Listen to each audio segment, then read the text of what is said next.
Back with a vengeance. KG's back with an entrance. Big up to those in attendance. Look at it. Reds come together like Tetris. No rules, this one's reckless. KG, this one's crazy. You're too look at it. None can compare with the KG Don. Better take cover when he drops that. Going on reckless, trust it's on. It's that time when he drops that. I said drop a bomb, Dad.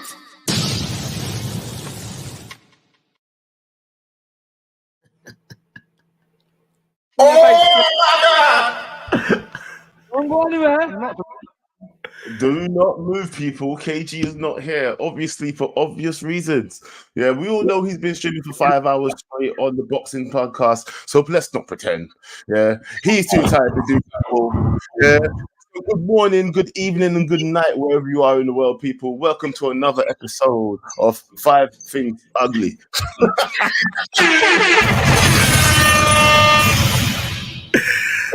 Like I said, yeah, we got a show for you tonight. Yeah, I'm telling you, what we went through today was just heartbreaking to say the least. And finally, I think we're going to talk about giving eriktenhag the last side eye. Yeah. I'm feeling about 10 people.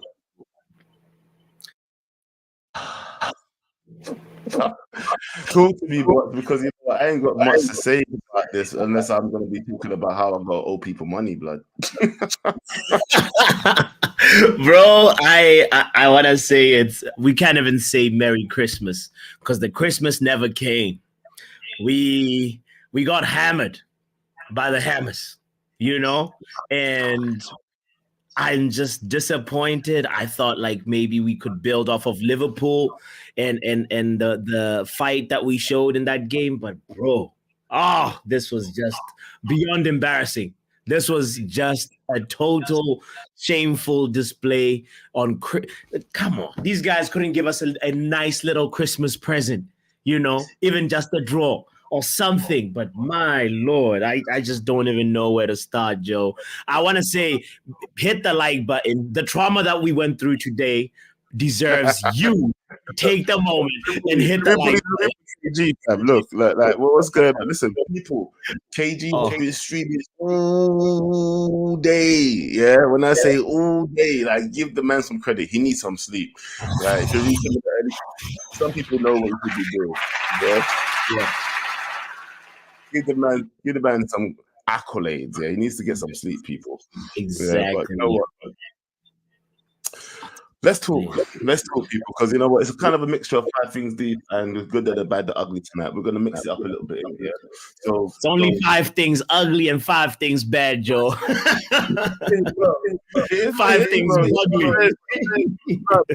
What I feel right now is that we just have to get through it because the community needs to speak on it. I feel like the community definitely needs to speak on it. Yeah.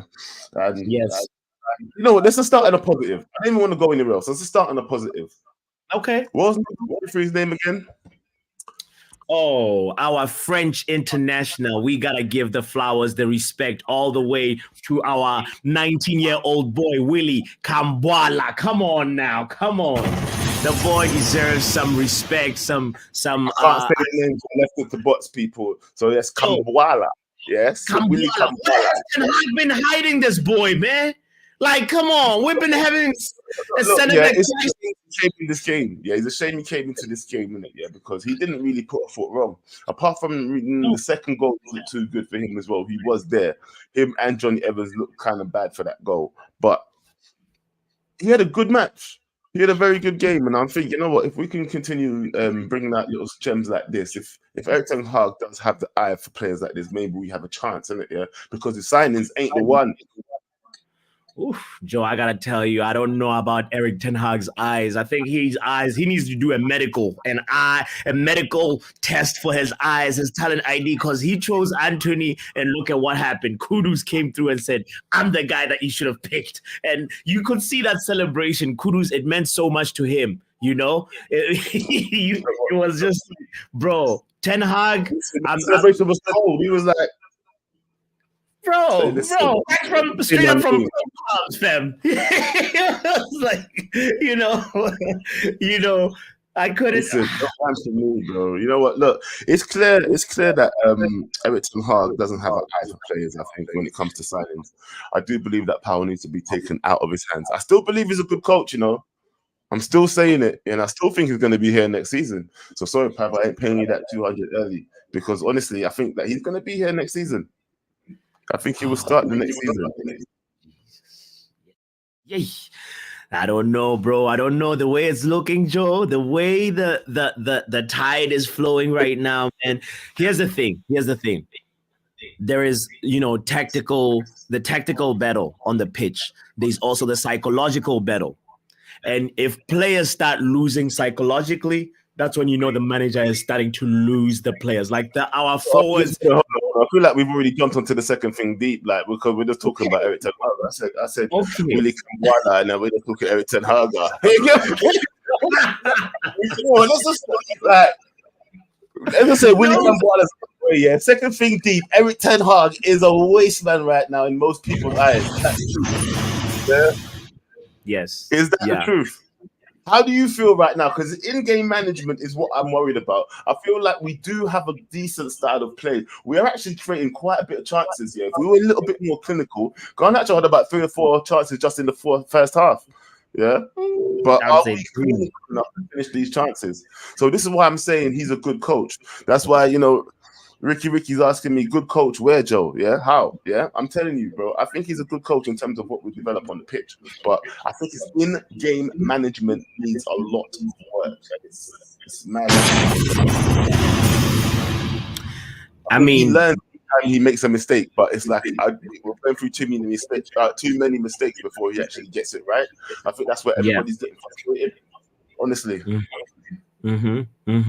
He needs to sit down and really just grill these players. Here's the thing. I remember when I was listening to Rio Ferdinand's podcast, I think Vibe 5, and he was talking about when they had Van Persie in the team and how the manager specifically said, if you have space, you have to be looking for your front man. You have to be looking for the guy who's supposed to be getting you the goals, right? And right now, Haaland he's not even being served, fam. He's not even he's starved. He's impoverished, Joe. I don't even know how he's going to even improve when he's not even given a chance to actually take shots at goal. One combined pass from Antony and Garnacho, that is horrible. That is just horrible. Like, we cannot. It's not a way that I think we can move forward. That front line is just psychologically lost right now. They don't even trust themselves, bro. Guys, big up to everybody that's tuned in right now. Hit the like button. Make sure you subscribe if you haven't done so. It's the 5 things bad and ugly. Watch this comment. DJ Nick. After you hit the like button, though. It is what it is, bro. KG is tired, fam. Like, let him be. He's been streaming all day, 5 hours. Yeah, listen, you can still call in. You can still have you say, we might not be it, but at least we're here. All right? Come on. Yeah, it's just like a horrible display of in-game management, and also the lineup too is just like, I understand from our 5 center backs, I think 4 are injured / ill, and that is just like the worst crisis you can have. As a manager, I want to just say, Ten Hag, bro, you've been very, very unlucky, but it's also you're making it hard to defend you with your selections. You're shooting yourself on the foot, fam. That's just my feeling on his just game management, lineup, and tactical, performance. Moyes served him. Let's be fair. Moyes deserves his credit. Moyes played a good game, and you know what? This is probably what makes it worse for a lot of Man United fans looking at Moyes. Getting beating us. Are you not? Are you a little bit just aggrieved? A little bit pissed off looking at Moyes on the sideline going, yeah, he was so happy, bro, when Kudus scored that second goal. He was like, that's it. It's a wrap. We've won. It's done. Yeah. And I was, oh, bro. Do you know what? I'm this close. I am like this close. eriktenhag out, fam. This close. This close. Yeah. But do you know what? Then I keep coming back to what we said before he came here, yeah? I'm just saying, it's got to get bad before it gets good. And because we had such a good season, first season, yeah, I feel like people felt like it wasn't going to get any worse than that. Here it is being worse than that before it gets better. But we can't sack managers though. Like, do we sack him now and try to get something else that we're doing already? Or do we try to reform his team first, build a backroom staff, and then get rid of the manager if need be, if he can't handle it after that? Or is everybody done? Let me know in the chat, innit? Is everybody done with eriktenhag already? Just say in or out. Yeah. ETH in, ETH out, ETH. Shake it all about. Bro, Dwight York in the building. Shout out to you. Make sure the link is going to be posted in a few minutes. Please call in. We want to hear your thoughts. Express why you're taking the stance that you're taking. So, Joe, the thing that I was trying to drive home was the fact that the psychological belief, there's a psychological disconnect that is growing, and that is when a manager now starts to really lose the team. If you as a manager cannot rally your team to 78 minutes, bro, we're 2-0 down. The guys gave up. Psychologically. Did you see that short from UV from Flex? No. Which one? He spoke to Wan-Bissaka after the game. Okay. What did Wambi say? If you haven't seen that, people go check it out. Yeah, Flex speaks to Wan-Bissaka after the game, and it's almost heartbreaking listening to the players talk the way they're talking, because there was no sound on the original video, but he was describing what Wan-Bissaka was saying and how he was feeling. It's like, bro, Flex even said to him, "It all needs to restart, bro. It all needs to restart." And he said it to him almost on like a shit. I didn't mean to say it to him like that, innit? Because you're gonna hurt man's feelings saying that, oh, we need to restart the team. But talking about you, man. But he was like, I understand it, bro. Yeah, and he says that look, the team's in a bad way right now. They're low on confidence, and that is something I can see on the pitch. Do they believe in what they're doing? Do you think they actually believe in what they're doing on the pitch? The forwards don't. The forwards don't at all. There's something about, the defense, even though today we have to mention again, it was like a brand new center-back pairing that we haven't seen. Another combination that Ten Hag has never picked before, Johnny and Willie, we've never seen them play next to each other, So Ten Hag has been forced to make decisions that, this is a decision by force, pretty much, by circumstance. And so I understand that. That's why I have a little bit of sympathy for him, even though I'm still questioning his in-game and a man management as well. It's not looking good, Erik. It's not. Sean Coleman is 10 You know what? The way I see it, yeah. Who did you say is incoming? No, I'm not gonna say a name right now. No. No. I'll tell you right now, yeah. I don't think we should get rid of eriktenhag before the end of the season. I don't know about you, boss. Where do you actually sit right now? Yeah.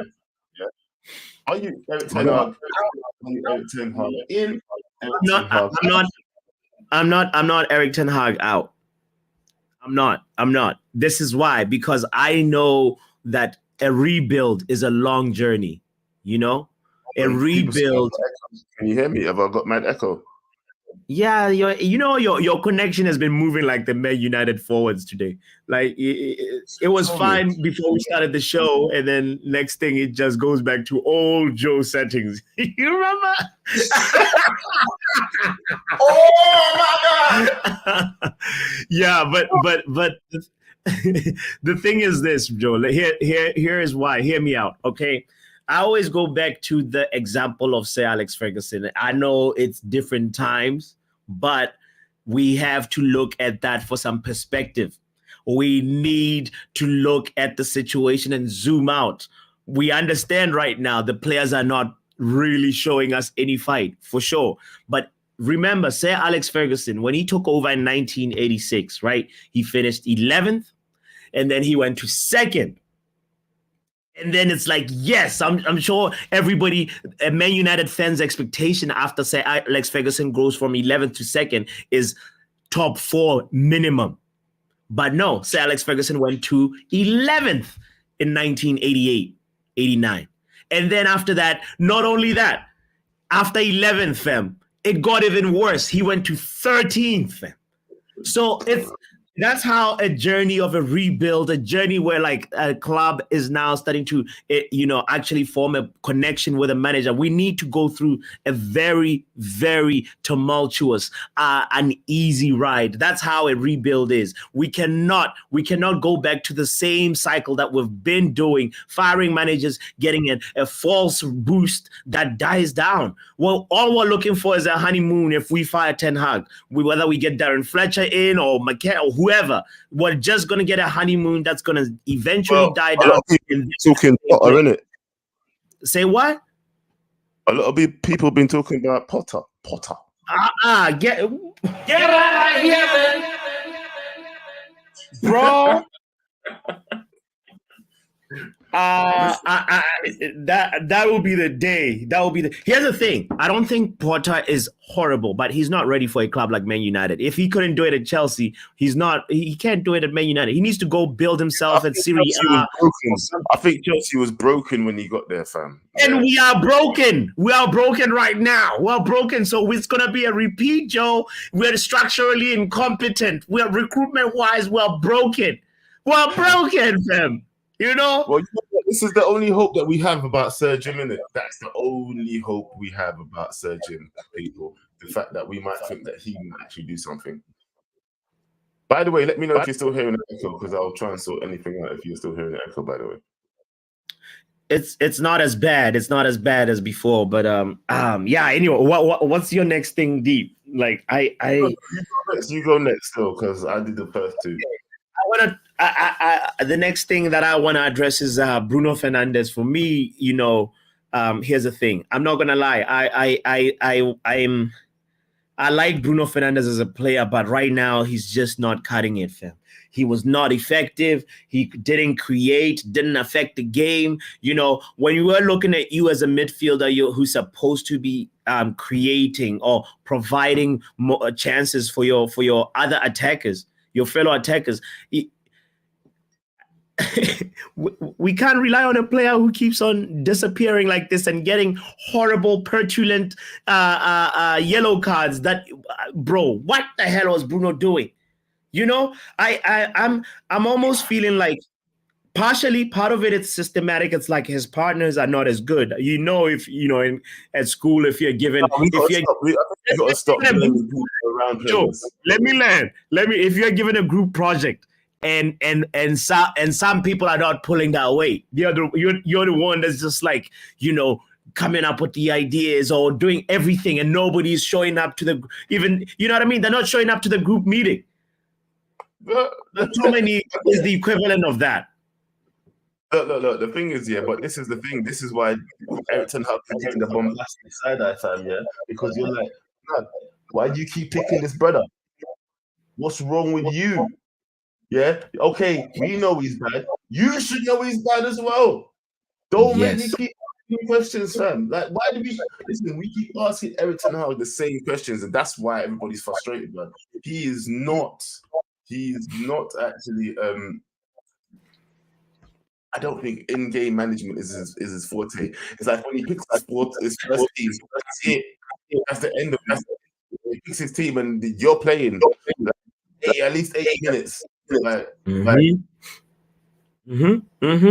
And Joe, on that too, I kind of want to say like he might need some more media training or retraining, because every time I try and listen, after the game, I always go to the press conference to try and get a little bit of perspective, be like, what was the game plan here? What were you trying to do? Maybe he'll tell us something, but guess what? It's just feels like he's getting more and more disconnected with reality, bro. He said something along the lines of,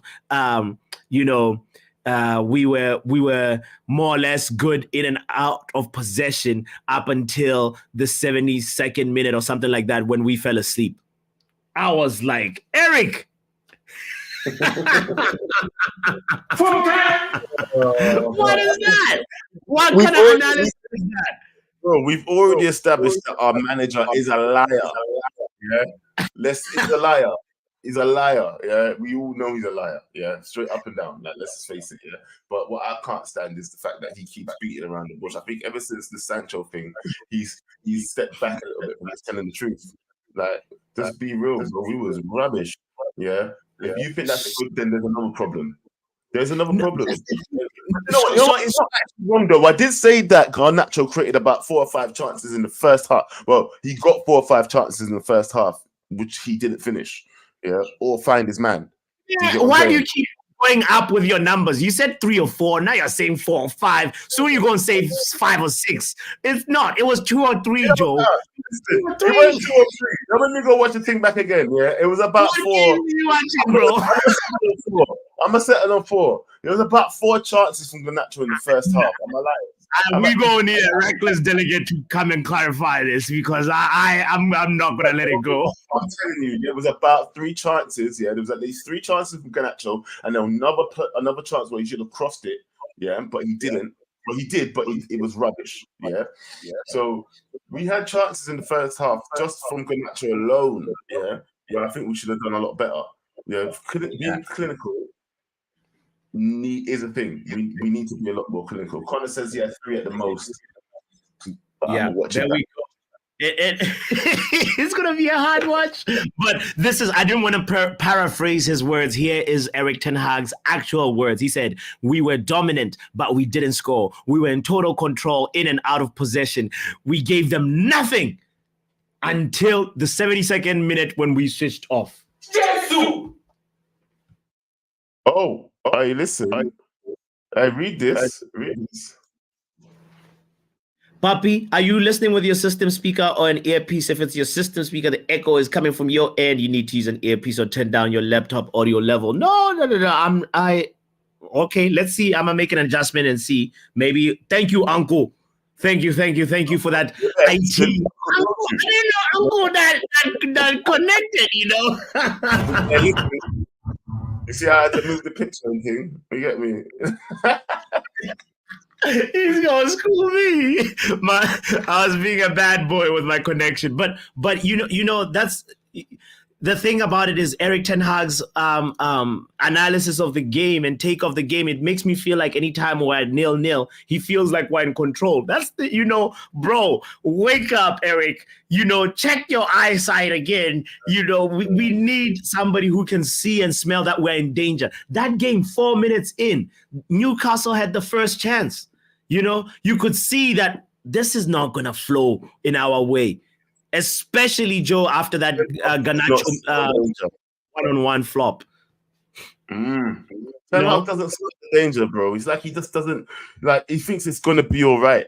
Yeah, and this is where I'm starting to get a little bit itchy now about the whole situation, bro. If we get better players in after we get a good board above him, that starts making decisions for him, and he still doesn't perform in the pitch in the first half of next season, he can go. Bro. Ten Hag has got into the first half of next season. Yeah. If Ineos comes in and does something proper until the middle of next season, then you know what, we've got to start looking at him properly and thinking, what is he actually doing here? Yeah, okay. 3 seasons.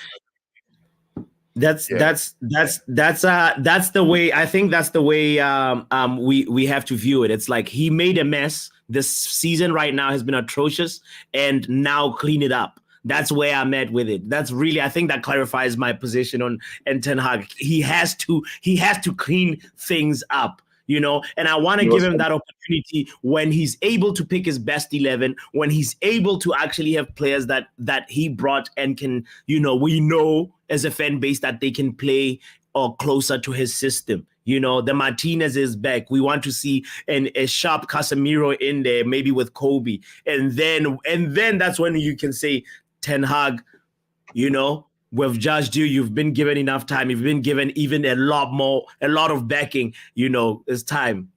So that's where I am with it. We'll see, innit? Because the time will tell. But it's funny that the conversation keeps going back to Ten Hag. Have you not noticed that? It keeps on going back to him. He has to take most of the blame. Your third thing deep was something else, and it still went back to Ten Hag. What is it? Right, it just goes to show what's on everybody's mind tonight, bro. Ten Hag is the one, really. But you know what? My fourth thing deep, yes. Bro, it's very apparent to me now that we don't have a second gear, let alone a third gear. We have one gear, neutral. We literally play our game in neutral the whole time, fam. The whole time we play in neutral. Are you saying we're one speed? We're a go-kart, blood. Yeah. We are go-kart. We're trapped. You know what? Yeah. Sometimes looking at us playing, you're like, we don't press as a team. We don't, show individual brilliance anymore. Even in the Ollie season, you can say at least there was individual brilliance. Now that we're playing systems, it's like nobody's shining. Nobody's doing it. I mean, you get the 2 odd goals from McTominay every now and then or whatever else, but the players that are put in their positions ain't doing their jobs properly. And that's what I'm seeing. Yeah. Look at Nick's comment. We play like a milk float fan.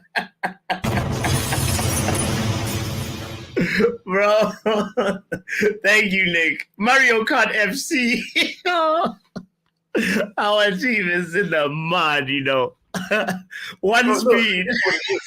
Bro, let's face it though. No. Let's be real, innit? But when you see us play, how do you actually feel? Like, in the first couple of minutes, I was like, okay, at least we're handling the game well. We're not getting moved to. But then as the game goes on, you can see that we're not in control of anything. No. Did you really see at any point we was in control of that game? I thought, if anything, maybe out of possession, we were slightly better than in possession. That is my view on it.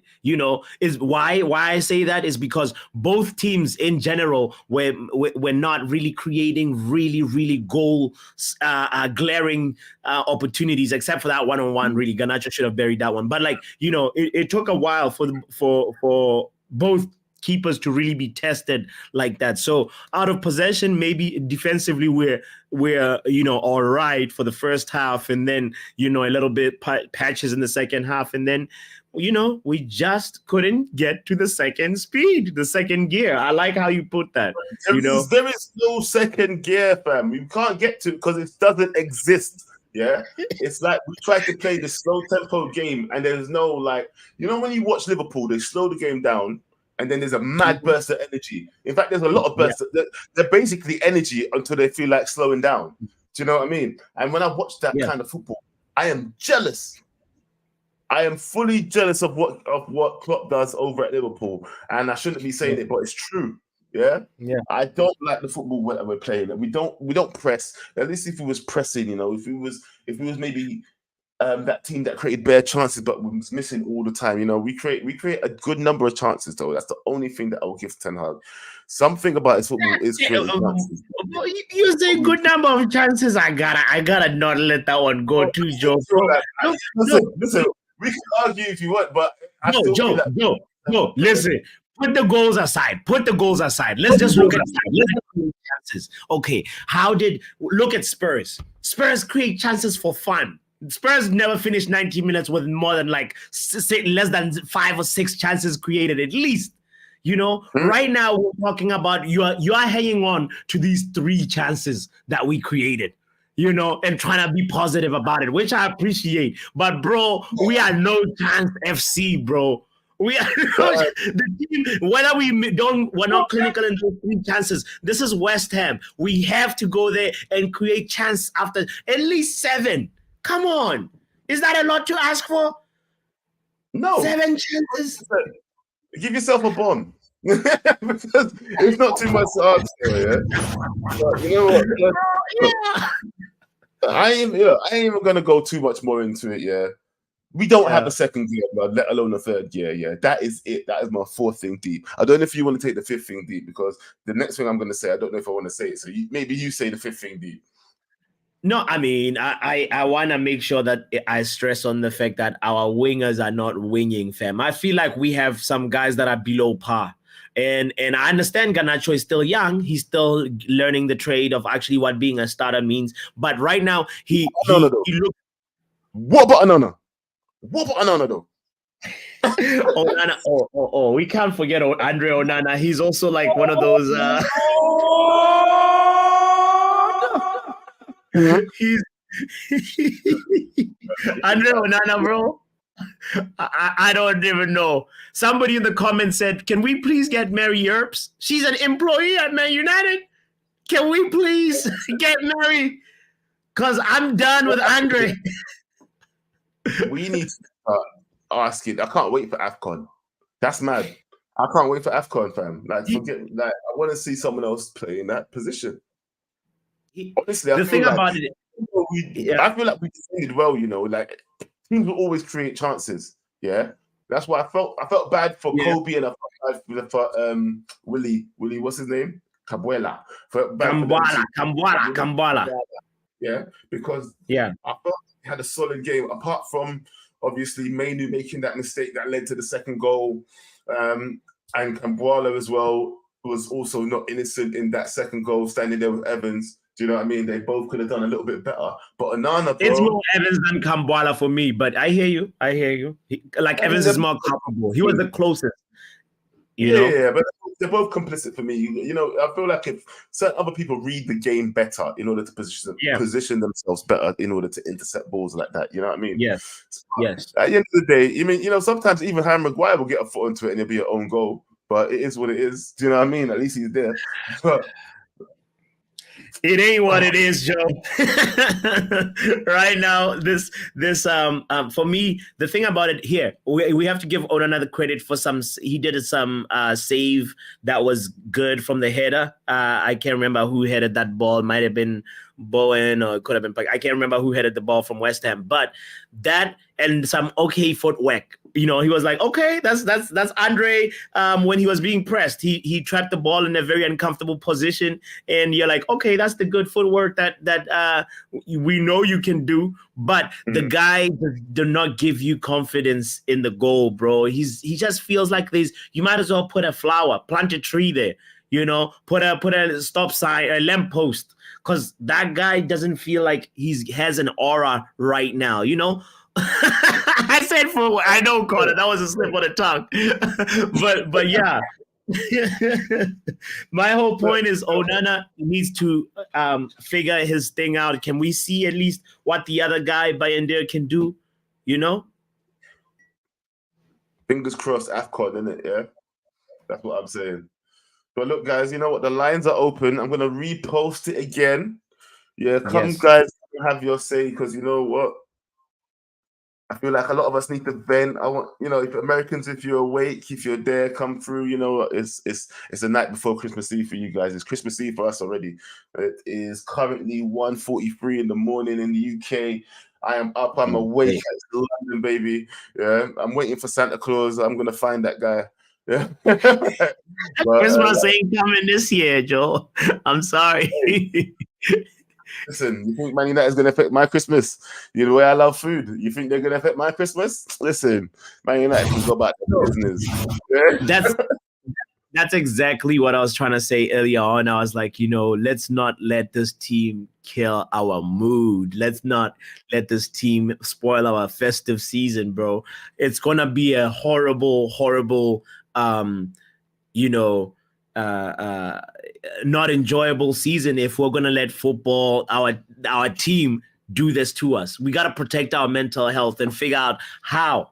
How is it that we're going to, still support the team, but not be so emotionally involved? Because it gets me worked up. Hey, blood, you know what? Just so that I want to show that we're not very biased on this stream, yeah? Man said to us, look, Scott. What up, Scoot? Merry Christmas, Scoot.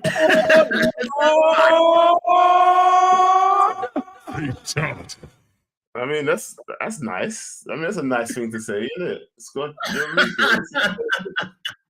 mean? It is what it is. Yeah. But look, you can't be everybody's cup of tea at the end of the day, innit? Look, we're covering for KG. He was doing a full day of streaming today, people. You got to give respect to what he's doing. But look, people, like first callers in, we got 4 people waiting already. Anybody else? The link is in the chat. Join if you want to. Let's go to the first person that came in. Let's go to Charles. Charles, what you saying, bro? Yo, Wagwan. Wagwan, Charles. The manager. Straight away. The manager, bro. I don't know. Why? Actually, I'm going to just be very calm right now because although I want him gone yesterday, he isn't going anywhere, truth be told. Until Ineos come in and the whole board thing is, yo, Hunter, yeah? Bro, this guy. Yeah. All right, back to what I was saying. Back to what I was saying about the manager. He's not going anywhere until the board members are all sorted and everything. So, yeah, Eriktenhag has a stay of execution. But saying that you should give him to the beginning of next season, that is criminal. So you don't think he's going to be here next season? I don't think he should make it through this summer. Whoa. Okay. It's not just this. Look, do you take into the... I feel like people are very reactionary, and I am a very reactionary person as well. Like I keep saying to you guys, I'm this close in it, yeah, but I keep on reflecting back to before he came, and I keep on saying we all said we was going to go through the bad times with this guy, and we was going to give him the real time that a manager deserves. Do you feel like the way he's doing right now deserves him to be fired like that bad? Like we're not Chelsea, we're not down in 10th, 11th, we're not floating around there. Yeah, do you really think he deserves to sack him now?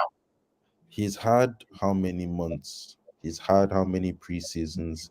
He's spent 400 million. Like when the guy came in, we were all here talking about we're going to win the league, bro. Like we all trusted this guy. You can't say the Man United fans didn't back him. But what we are seeing, this is bad. This is like you said, when all the players come back from injury, you're not even thinking anything is going to change. Yeah. And this is 400 million's worth. Like, remember when Arnold was sitting down talking about we've blown 1 billion and I can't see it. We've blown another 400 million, bro. We all want to blame the board, but for this one, we can't even blame the board. Because remember when Erik was taking 7 years to negotiate his contract? We were all here gassing it like, yes, he wants control over this, control over that. That's what we need. This way, the board isn't going to screw him over. He's getting everything. All right, now he's gotten everything. And we're looking at the board like, this is your fault. Make it make sense. It's like, damned if you do, damned if you don't. I'll tell you one thing, though, Charles. He gets a lot of blame for the fact that players are overpriced and that what they're delivering on the pitch is not what we wanted. I think Eriktenhag's targeted a lot of dead ballers, bro. Players. Dead ballers. There might be dead ballers, but we should never pay the price that we paid for the people that we have in this team right now. Do you understand what I mean? Yes, we should never pay the price, but he pressed for it. Yeah, no, he pressed for the players. Yeah. He don't press for the price. You don't press for the price, but I'm sure when Murto comes and they tell him, bro, these people want 85 million, because don't forget the scouts priced him at 25. I'm sure Murto came back and was like, bro, these guys are asking for 100 million. Like, you need to tell me, is this guy vital? Like, do you really need him? And I'm sure Eriktenhag would have made a case for Antony. Don't forget when Antony joined, we were all doing Spinneroonies, fam. We were thinking, oh, it's coming to the theater. This time is like billion. We don't know if this guy is from Paraguay or something right now, bro. He's looking mad. We don't know what he is. Like, this is mad. And this is all on Erik. It's all on eriktenhag's head. Even okay, like say forget the signings, yeah. Who has he improved? Like as a coach, part of the job is to improve players, no? Like you're not always gonna get them. Who has he improved? Tell me that Aaron Wan-Bissaka hasn't improved since he's been here. Dalot hasn't improved since he's been here. Furthermore, the big fridge that we all used to cuss, Maguire hasn't improved since he's been here. Is that what you're trying to tell me, Charles? Yes, none of them have improved. They are all playing at like substandard level. Get lost, bro. You're talking rubbish. You're talking rubbish. Nah. You know what? You're stupid. You know what? Yeah. You're talking rubbish. You out of your mind. You tell me none of those three players have improved since he's been here. I don't even like Maguire. I don't even like Maguire, blood. I don't even like Maguire. Even I had to admit the other day, this man has improved. Yeah. No, you're right. You're right.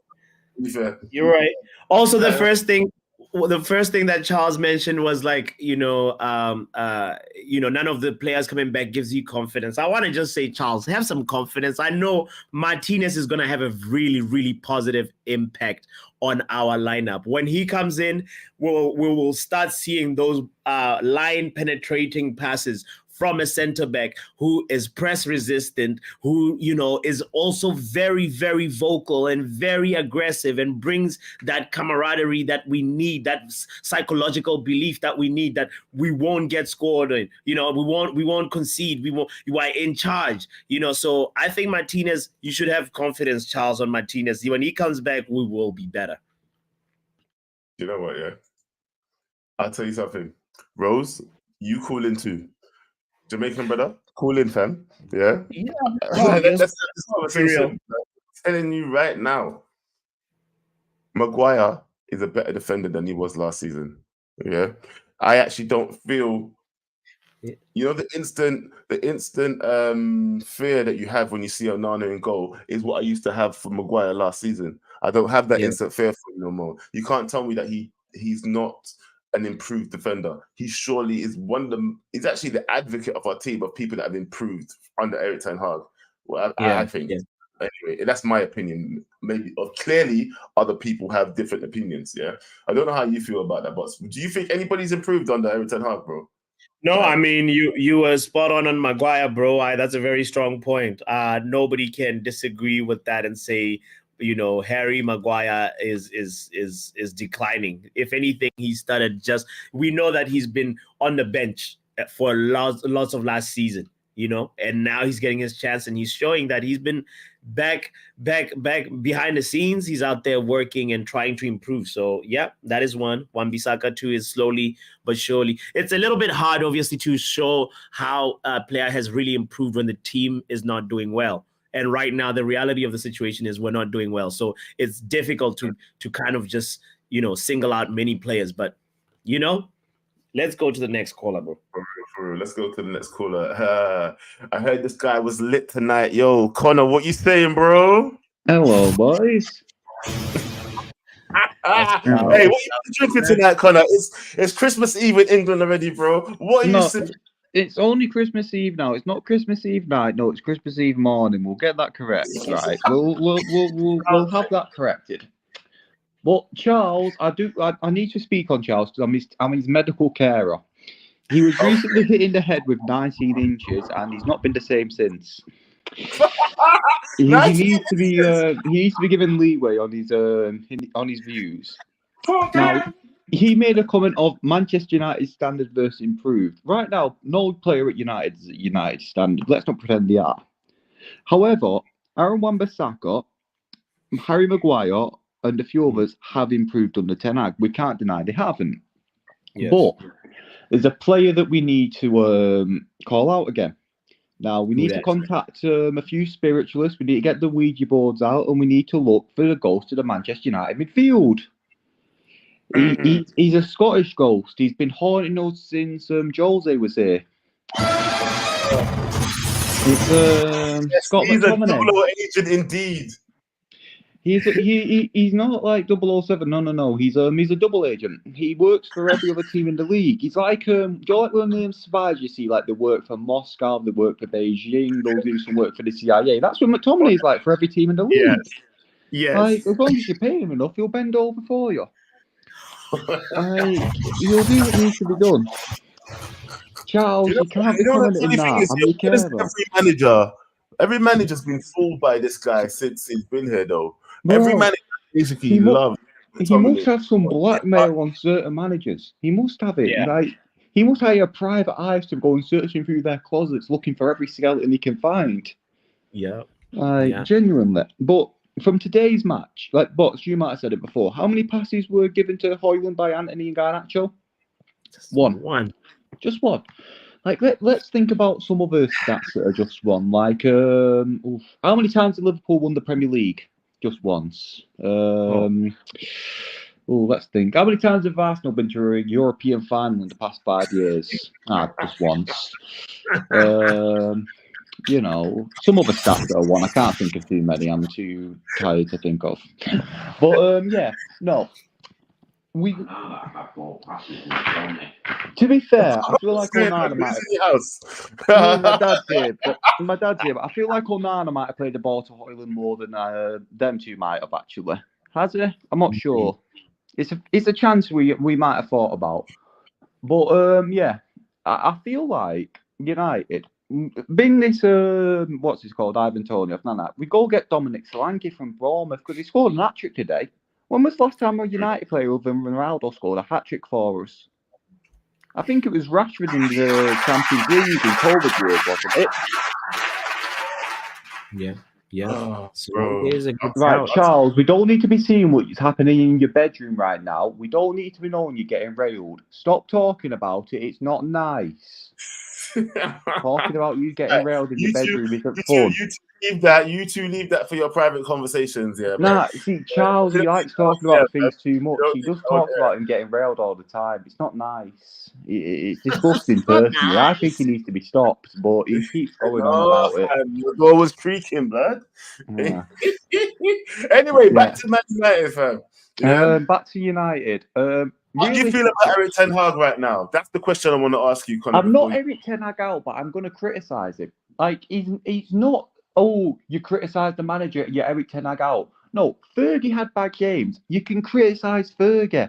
Like, when you look at the Champions League final against Barcelona where we lost it, Fergie even admitted himself he should have stuck Jason Park on top of Messi. He admits he made a mistake.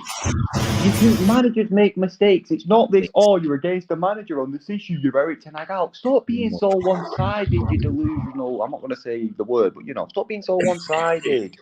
It's not, you're this or you're that. No, literally, you can criticise a manager. Stop getting upset you're criticising him. Oh, well, guess what? They deserve to be criticised. They're human. You're going to cry about it, cry. I'll buy you a box of tissues. I don't care. No. Right. But yourself, bro. No. Ten again, but give him time, but also let him get players back from injuries. And if it carries on into the next season, Ten Hag out at that point. But give him time in the January and the summer transfer window. There we go. Listen, boom. Hey, people. I kind of reiterate what Connor says, to be fair. You know what I've already said? I said I'll give him to the second half of next season. Yeah. At least to see what he's producing with what Ineos brings in. Let's see what Ineos brings in, and let's see if it's any good for the manager. At the end of the day, if Ineos can take over the sporting side of things and start bringing in players that we can believe in, who we can back here, and then if Ten Hag can't do anything with those players, then we've got to really, really look at Ten Hag or a side eye and be like, bro, your time's up, innit? But I would give him I think I'm giving managers at least 3 seasons now to see if they can implement their ways. Dex Sports says, give men more time than a Rolex. That is funny. I want to echo also, highlight what Connor said. The thing about it, give the men more time, give him actually he's human and he will make mistakes like every other manager. And that's part of the job. That's part of the learning curve as well. So he's unfortunately learning in front of our eyes, and it's not a pretty lesson. Hey, Ricky, just to let you know, we can't actually pin the link. We only have control, just like Ineos, we only have control of 25% of this. We only have control of the StreamYard. We do not have control of the YouTube. So we can only stick to the chat. We cannot pin it on your YouTube because we do not have YouTube control. It's true though, we only got that 25%. You might have the key, but not to the back door. You know, the one there, just the front door. Exactly. But you know what? Shout out to BB for the super chat. Yo. I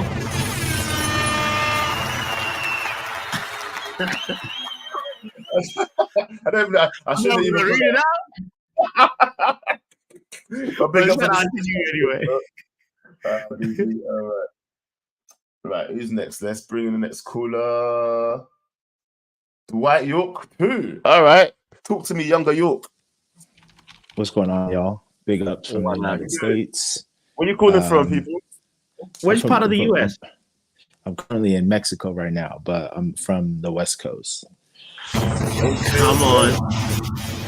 We're in the base in Mexico, yeah?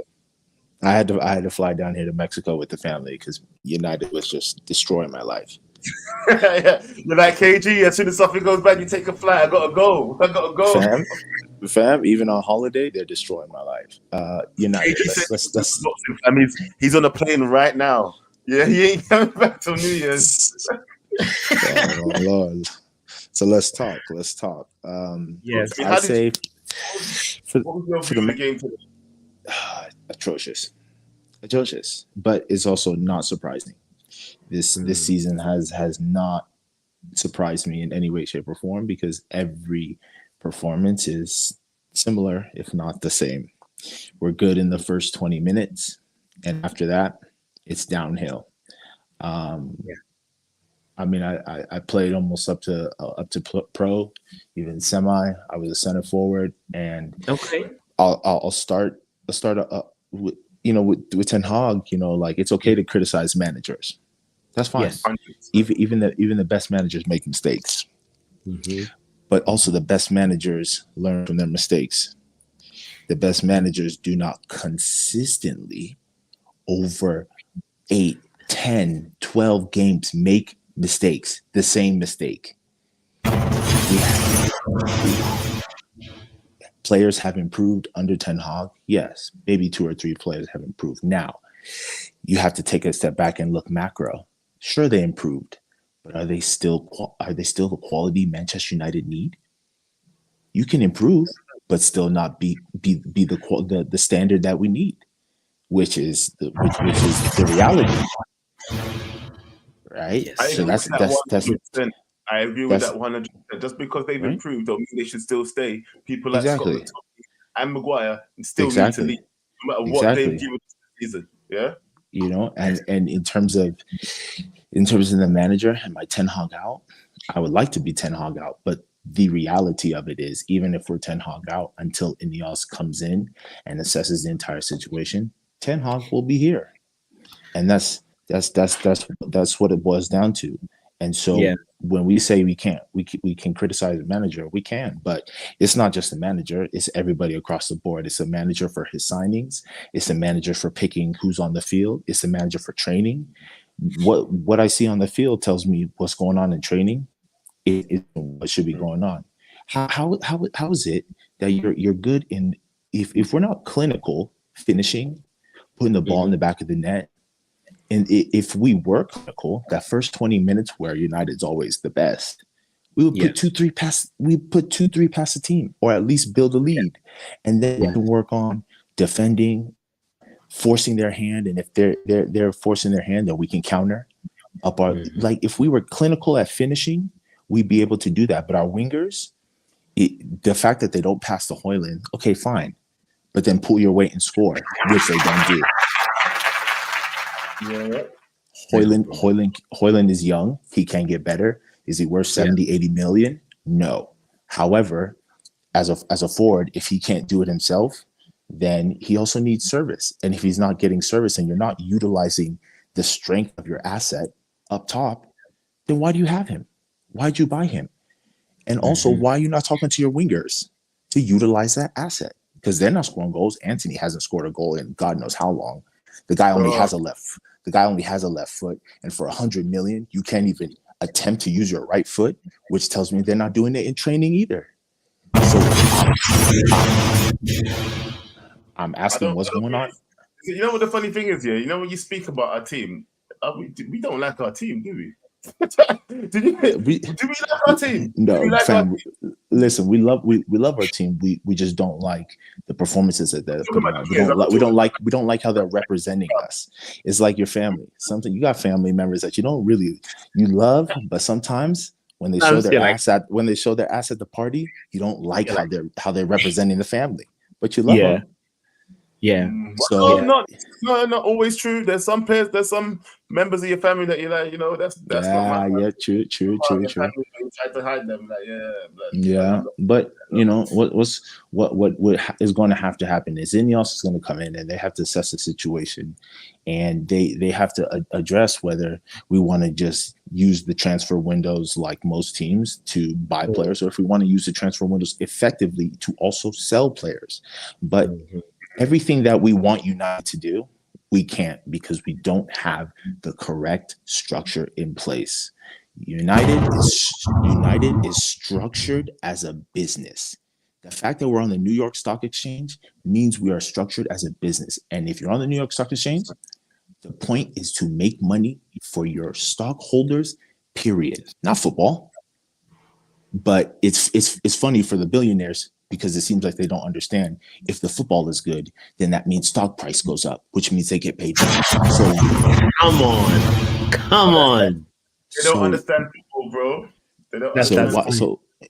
So why wouldn't they put more money to that? Why wouldn't they want that? Why wouldn't they want to get the best coach, the best DOF, the best CEO, the best who know football? Go get the right people who know football, instead of like putting the man them in who don't know anything, and you're just plugging them because they're your homies. Pause. Bro, he's just plugging them. Hey, yo. Pause. Major pause alert. Of course, honestly, major pause. They're just happy to take the money, bro. That's what they was happy for this whole time. They were happy to let it take over and just get dividends. That's it. So everybody always is like, "Where's the blame?" The blame is from whoa, top to bottom. Whoa! Stop. Yeah. Pause. Yeah.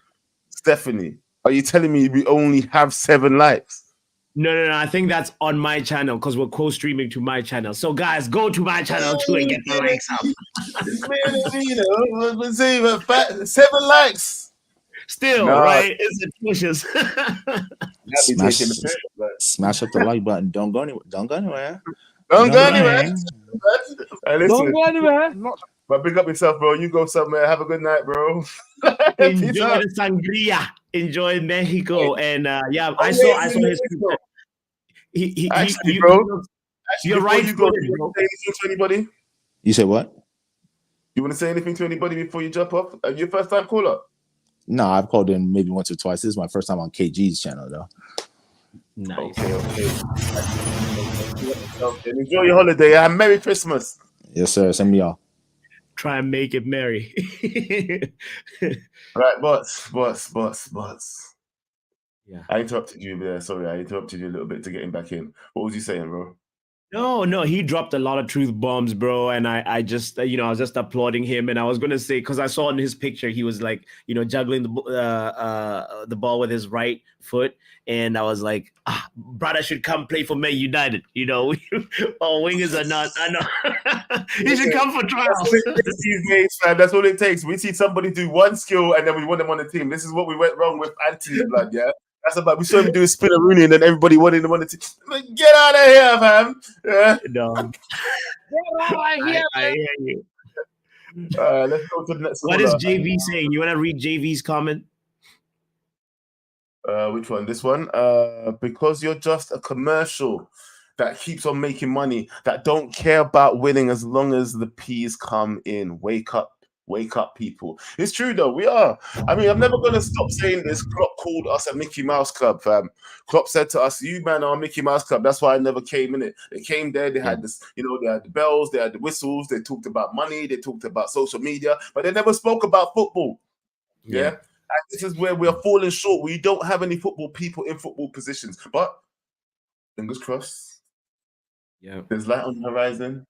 We'll see what happens when Ineos comes in, innit? Yeah, I mean, a lot of people are Ten Hag out already. Like I said, I'm close, but I'm not there yet. But we'll see what happens over time, innit? Let's jump to our next caller. How do you say this name? Because I don't want to be rude. How do you say this name? Nyasha? Yeah. Yeah? What do you say? Well, go on, Nyasha. I am good, bro. I am good. How are you? Where you calling from? Bradford. Bradford? Yeah, Bradford. Is that Bradford in America, yeah? No, Bradford in West Yorkshire, bro. I was thinking England with the American accent. Bring up yourself. Hey, what's up, guys? What are you saying, bro? I'm all right, bro. What are you doing over here at Christmas time? It's cold. I live here, bro. I've been here for like a while now. Like, I live here, bro. Oh, nice. Big yourself up there, man. Yeah. Listen, enjoy the cold weather. It's all right. It's all right. It's not too bad. It's all right, though. What are you saying, though, G? What are your 5 things ugly? I just want to graze over a few things. The eriktenhag thing and a little bit of Rashford as well. But just an overview. Like in general, I'm more of I'm backing the manager. Because if you look at it, right, we've had different players, we've had different managers, we've had different CEOs, but there's one factor that always has remained constant. It's never changed, and it's the owners. And for people to come out and say, "Oh, Ten Hag needs to go," now I get it. Like, I'm pissed off just like everyone, bro. I want the guy out. I mean, right after the game, obviously, right after the game, I'll be feeling like, yeah, he's got to go out. Emotional. Yes. Yeah. But once you kind of like, you're a United fan, bro. I've been a fan for a while. I've seen this shit show for like 10 years, So, but when you look at it, you're like, out of all the managers we've had, he seems the most competent. Like, Mourinho, yeah, he was good, but I think at United, he did well, but no one was backing him, bro. Oh, bro. You're Erik Ten Hag in, right, Nyasha? Yeah, I am Erik Ten Hag in. Tactically, Erik Ten Hag has been outplayed. Joe and his co-host, his name is botswanapapi, by the way. And his co-host, Erik Ten Hag in. Are you guys smoking crack? So, Nyasha, are you smoking crack because you're Ten Hag in? No, I feel, I understand. I understand. Like, people are in their feelings, bro. Like, so I understand. Yeah. Like, you should have heard me after the game, bro. Like, I was saying worse shit than that, bro. Like, so I get it, bro. Like, United actually has a hold of my life, bro. So, like, when we're doing bad, like, sometimes I have to just kind of turn it off, because I'm also like at uni, so I'm trying to like, keep up with that life as well. Yeah. So, So I am Ten Hag in, and then Rashford. It's passed over my question. I said, "What you studying, blood?" Sorry, bro. Clinical technology, bro. Then United. And Man United, yeah. So, yeah. Man United, clinical. Yeah. But I just want to graze on Rashford as well, man. I just feel like I think that whole Rashford, project. Like it's just time to call it in. It's just time to call it in because he don't seem like his mind is on it as well. Yeah, he don't seem like his mind is here anymore. So it's like just cut the the umbilical cord, let him go because like there's no point having a forward player on one goal like at this point of the season. We've seen it a couple of times with him, so it's not like the first time. So it's like. For 350K, you can go, bro. I'm there with you. I'm actually there. What is he producing? Absolutely nothing. One good season does not equate to be your highest paid player on your team, blood. Nah. Yeah. Yeah, it's just like there's not much difference between him and Sancho. The only difference is he shows up, like I guess, but there's not much difference. Yeah. But Nyasha, who are you replacing him with then? If you want to get rid of Rashford. Who am I replacing Rashford? Right now the trajectory is looking like we kind of going with the youth, because if you look at today's team sheet, there was kind of youth. I'm like, okay, we might as well just kind of rotate that way and just go with the youth. I don't mind if we're going through this and we're playing the youth, like I'd be cool. But the problem is we got 350, 250, like all these salaries all over the place. It's like, bro, you guys pick up more money. Sorry? No, I'm not saying it's true. If we was doing these kind of performances with the youth, we wouldn't feel as aggrieved as we do, because we're spending big money on these big class players and we're still getting crap performances. This doesn't make no sense. Yeah, like you look at like some of these players that paid more than some Liverpool players, Man United players, Manchester City players. You're like, what? Listen, bro? Our wage bill is higher than all of those teams, bro. All of those teams have higher wage bills than us. Yeah. Yeah, it's sad, bro. We're just in the mud right now, bro. We just have to firm it and just, I guess. Nyasha, you know what the other thing too is if we actually go ahead and just give the youth a chance for the rest of the season, we would have, how Chelsea, that time when they had the transfer ban and they had to really look within, and then just we started seeing the Mason Mounts come out of the wood, where they actually started giving the youth talent an opportunity to develop. And if this is the way, then Ten Hag, I want to see that wheelie kid again. I want to see him. This shouldn't be like his first time and last time for the rest of the season. I really, really hope that Ten Hag just goes with also teaching Garnacho how to be a starter and conserve your energy, because he looks tired. Yeah, I've seen him at the end of games, where you're like, yeah, he's gone.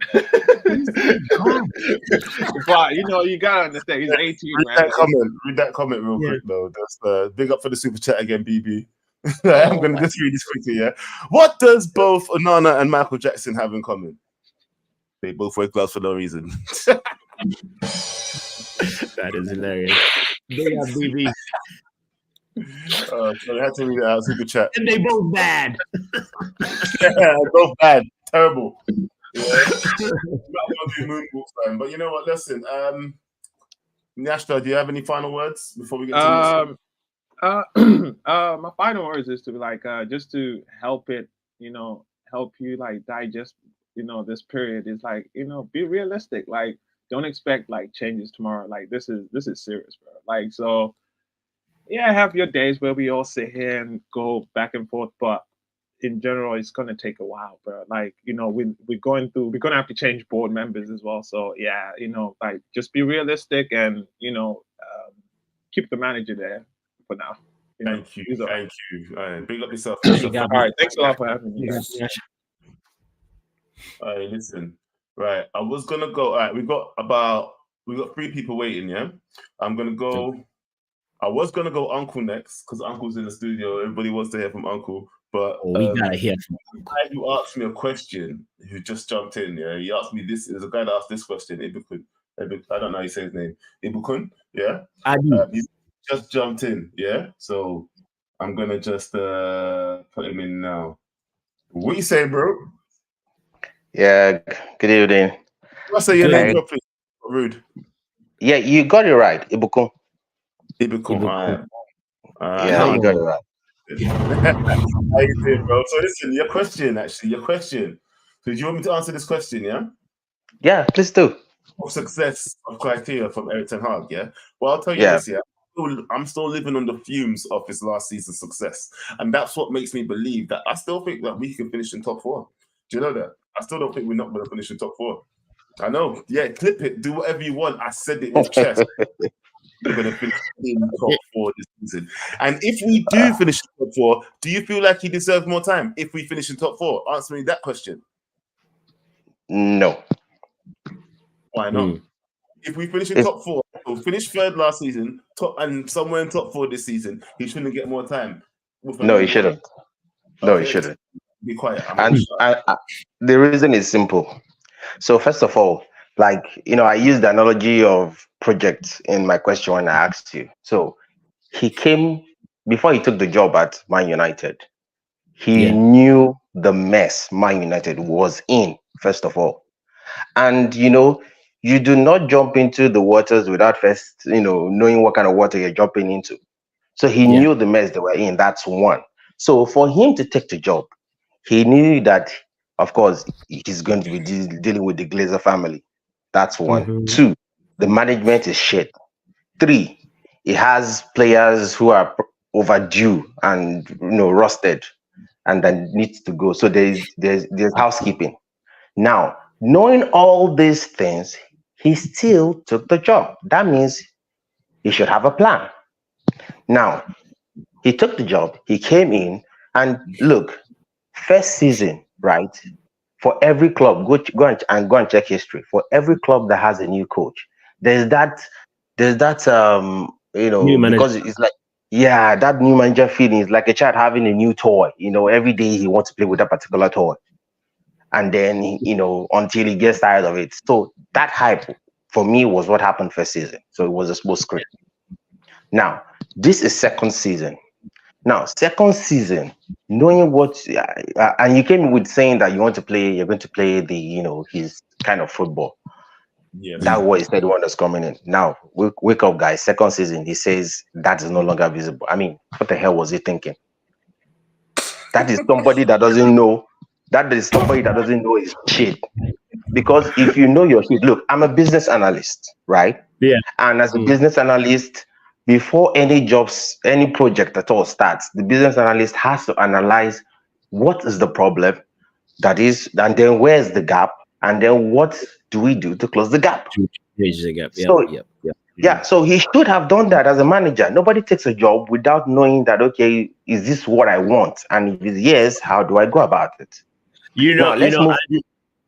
Brother, here's the thing. I see why you think that, and I'm so glad you shared that you're a business analyst. The thing about jumping, when you started, you said you don't jump into waters when you don't know how deep they are.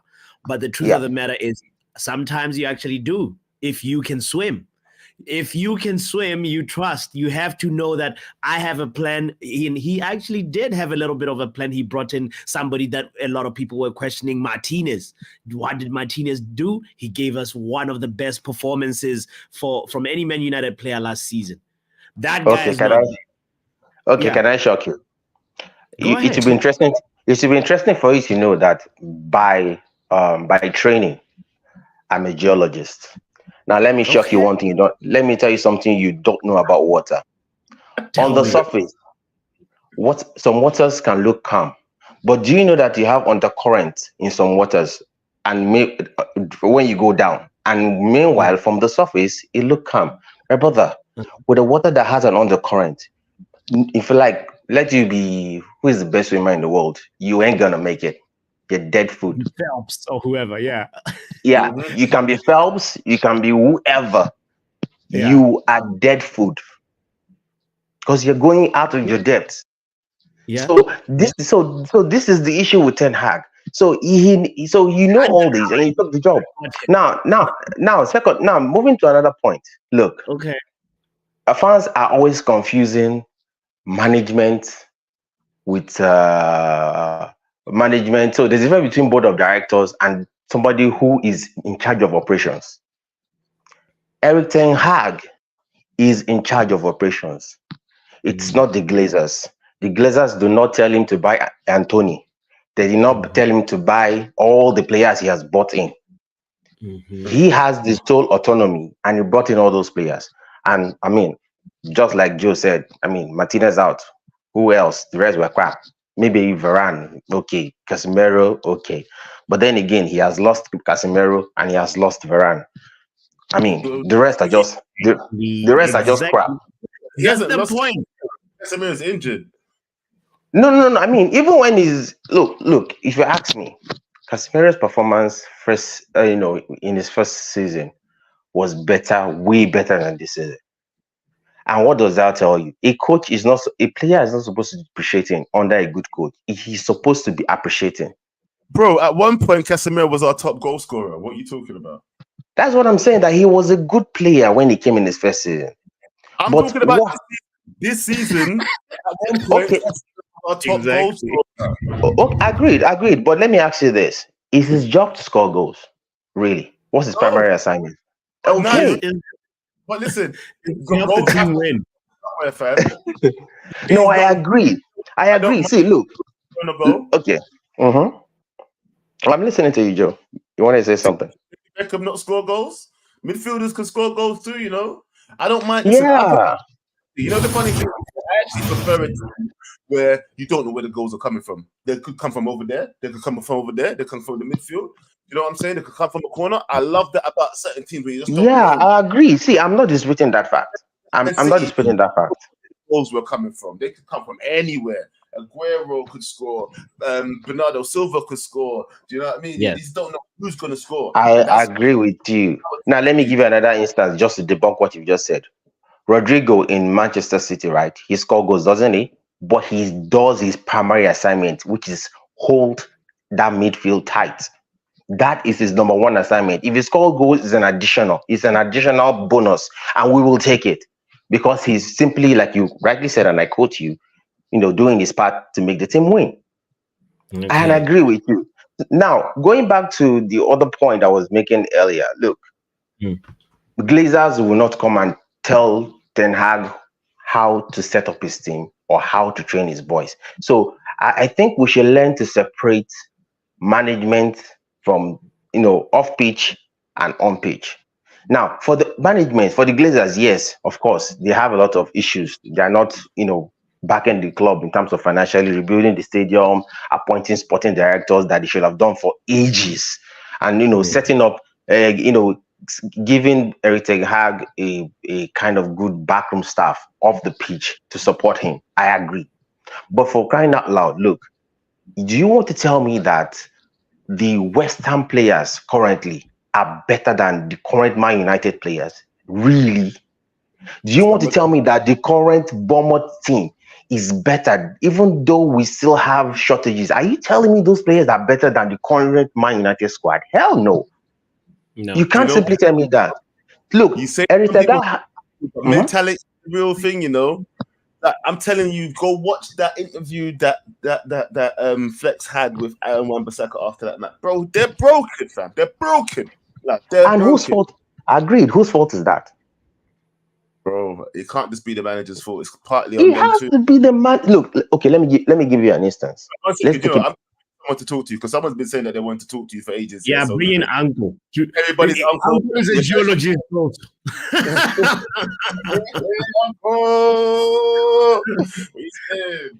Yes, I'm a geologist. Geology is my favorite drink. There we go. What did you want to say? Right, we've got 4 men on screen right now. It's not usually what it is, but listen, you said you needed to talk, so release. Yeah, I had a few things. I have a few things I want to talk about personally, but before I do, I want to say one or two things regarding what Mr. Ibukun has been saying. Okay. Yes. Like I said, if Mr.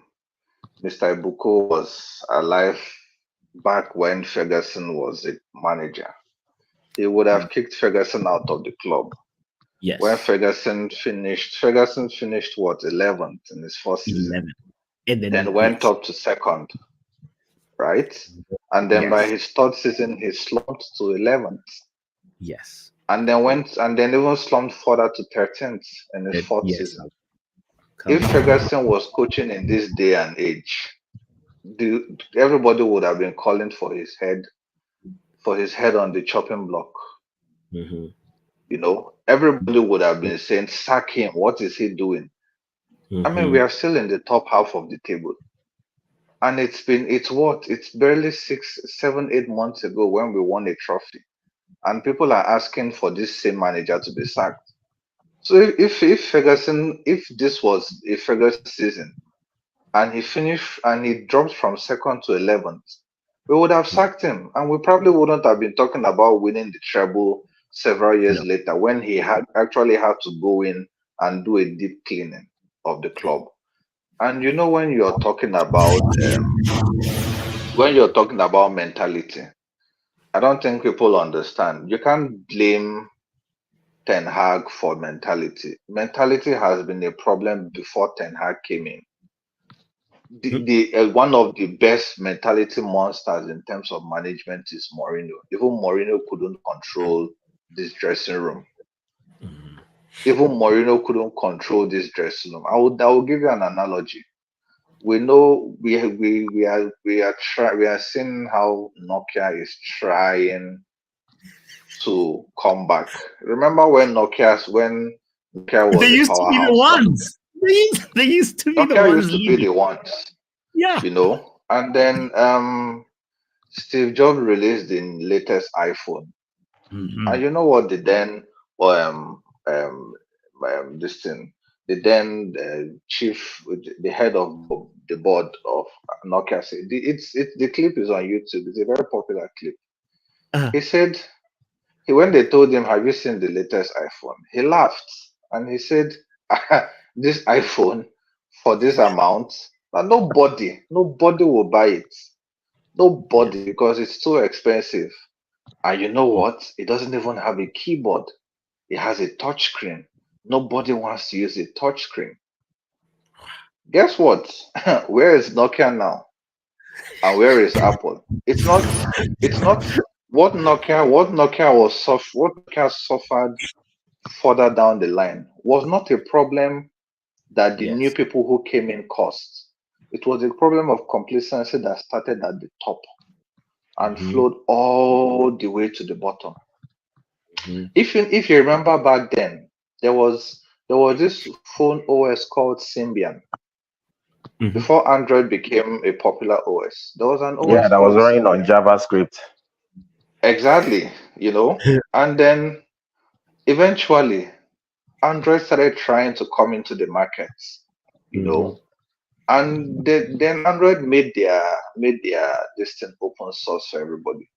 But then Symbian was like, why? Why do we have to do it? Like, we don't owe anybody anything. Nobody's going to use Android. What is Android OS? Fast forward several years later, who knows anything about Symbian? And let me even tell you the funniest thing. The majority shareholders in Symbian was Nokia. Same Look at Nokia. that. Wow. So you see Okay, how the rot starts from the top Yeah. and okay, flows I agree. all the way to the bottom. And then I if agree. you're seeing But someone that's there now, Right. you'll So, probably think it's the person's fault. yeah, all okay, right, so let me cool. just respond. Let me tell you why I've taken the stand that I did take. Now, look, we cannot compare um Ferguson era with this era. And I'll give you an instance. Now, let me ask this by asking this question. If we were still producing oil the way oil was produced in the 1950s, do you think using that technique of production of oil back then in the 1950s will meet the current demand of the current population now? I'm sure that's a no. Now, there's evolution. The game of soccer and the patience of soccer and also the Oh, blood, you failed. Oh It's no! funny. I was It is like, funny did how I my hear fellow Nigerian is calling it soccer. It is funny how my fellow Nigerian is calling it soccer. right? Soccer. Right? Soccer way. Oh Lord! You see, I would have let you continue, bro, but that word is like forbidden on here. So no. Yeah, we No. don't do Also, that we thing. gotta address the analogy of producing oil back then, and now, like for me, that one is not You see real. how the context is terrible. Because in football this day and age, people talk about people talk about things that were done, how people are using Johan Cruyff's pattern of football till this day.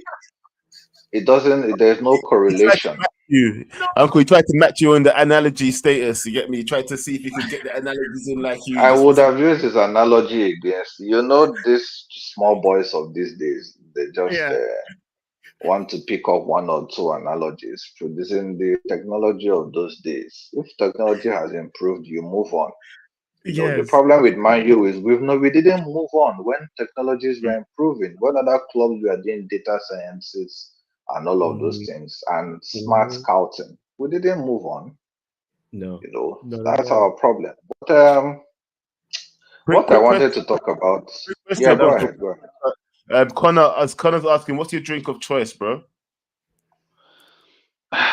Well, at this, if you've come to the motherland, we call it brukutu.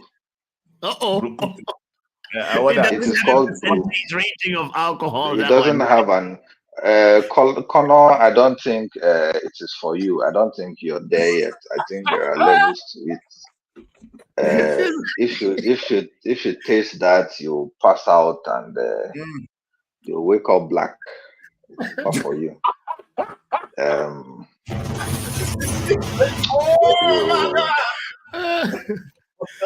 Just enjoy your whiskeys and brukutu is not for the faint-hearted.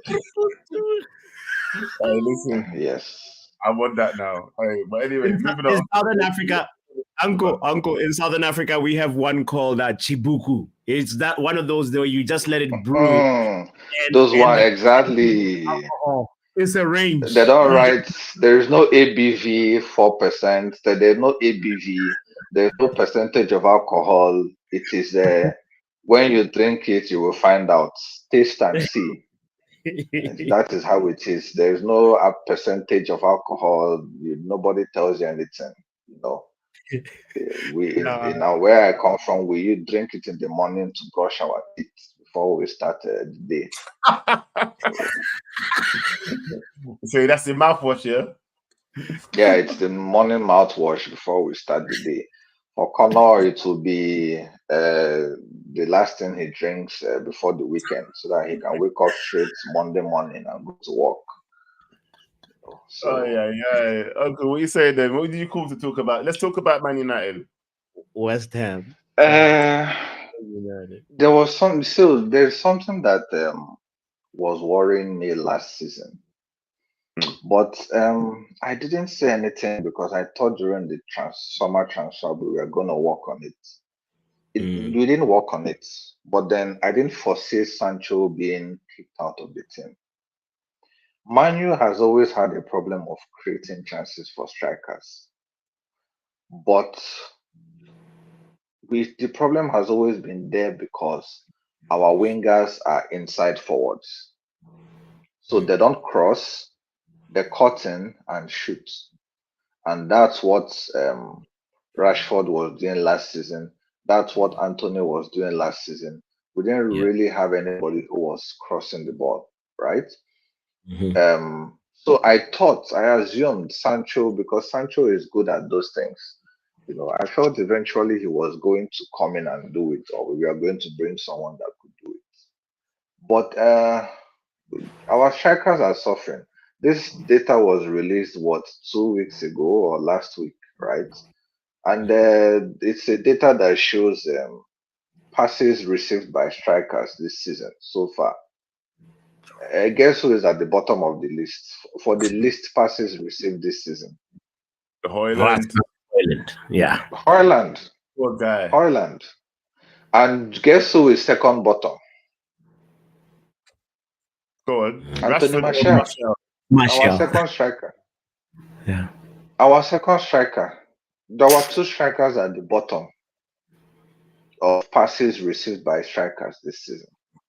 So surely they must be able to see there's a problem at Man United from our wingers and our midfield not being able to. Do you know the funniest part?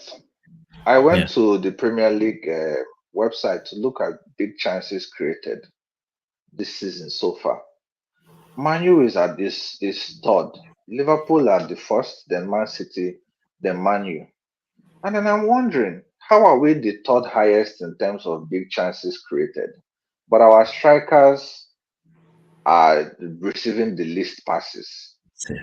Then I figured Go on. the problem is the wingers. Then I said, okay, let me even check and see what these wingers are doing. Yeah. I will read out something for you, right? Yes. Garnacho, of the players that have played 800 minutes or more this season, only Haaland and Darwin Núñez have had more shots than Garnacho this season. Wow. That would have been okay, not bad. He's getting chances, he's getting into shooting positions.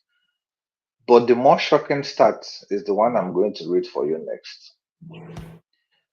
So they said out of 81 for shot quality among players to have 20 or more attempts in the Premier League this season, out of 81, Garnacho is ranked 67th.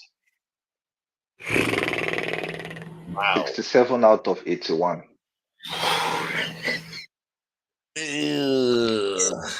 Antony, our other winger, is ranked 77th out of 81.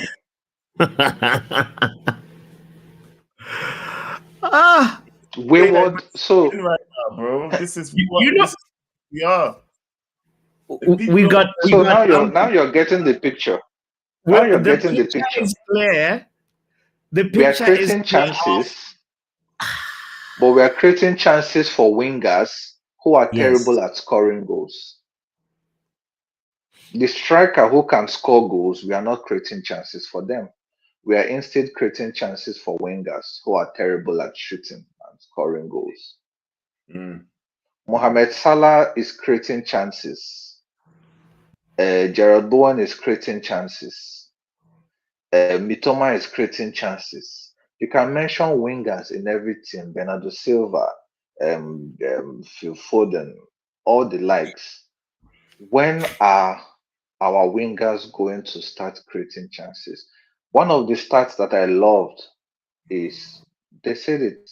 Haaland, Rasmus Højlund takes chances better when the chances are created for him from the wide flanks rather than from the center. He does better running into those balls and attacking them. But we don't have wingers to create chances for him. All right, one second. Sorry, Uncle, to interrupt you there, but as you was about to, because to be fair, your time ran out a long time ago. We was just letting you talk because your uncle. Yeah, I was going to bring in someone that wants to say hi to you. I don't know why. He says he's a fellow Nigerian and he wants to say hello. Say hello, Uncle. What? Why are you there? Uncle. Hey, my fellow uncle. I greet you. Everything you're saying is exactly what I said. You man heard me. You remember I said our strikers who are supposed to score are not scoring. And our wingers are not creating chances. And if they're not going to provide service to the strikers and the forwards, our wingers need to be scoring. What did Uncle just say? Yeah, but but our wingers ain't doing nothing though. And this is why everybody talked about Rashford last season. Yeah, because he's the only one that is producing anything. But even Rashford, like I said, these guys are getting paid big P's.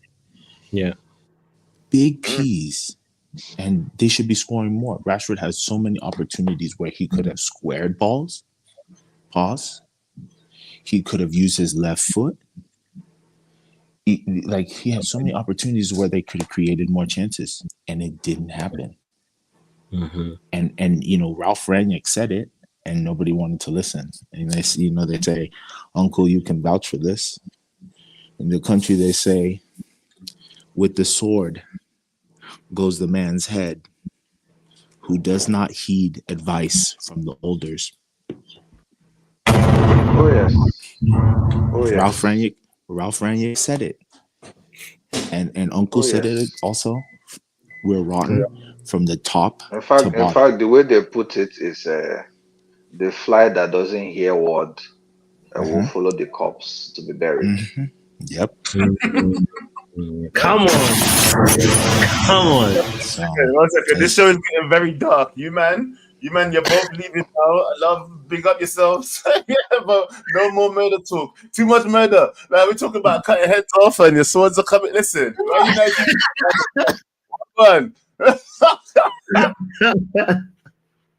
No, but like, I mean, there is.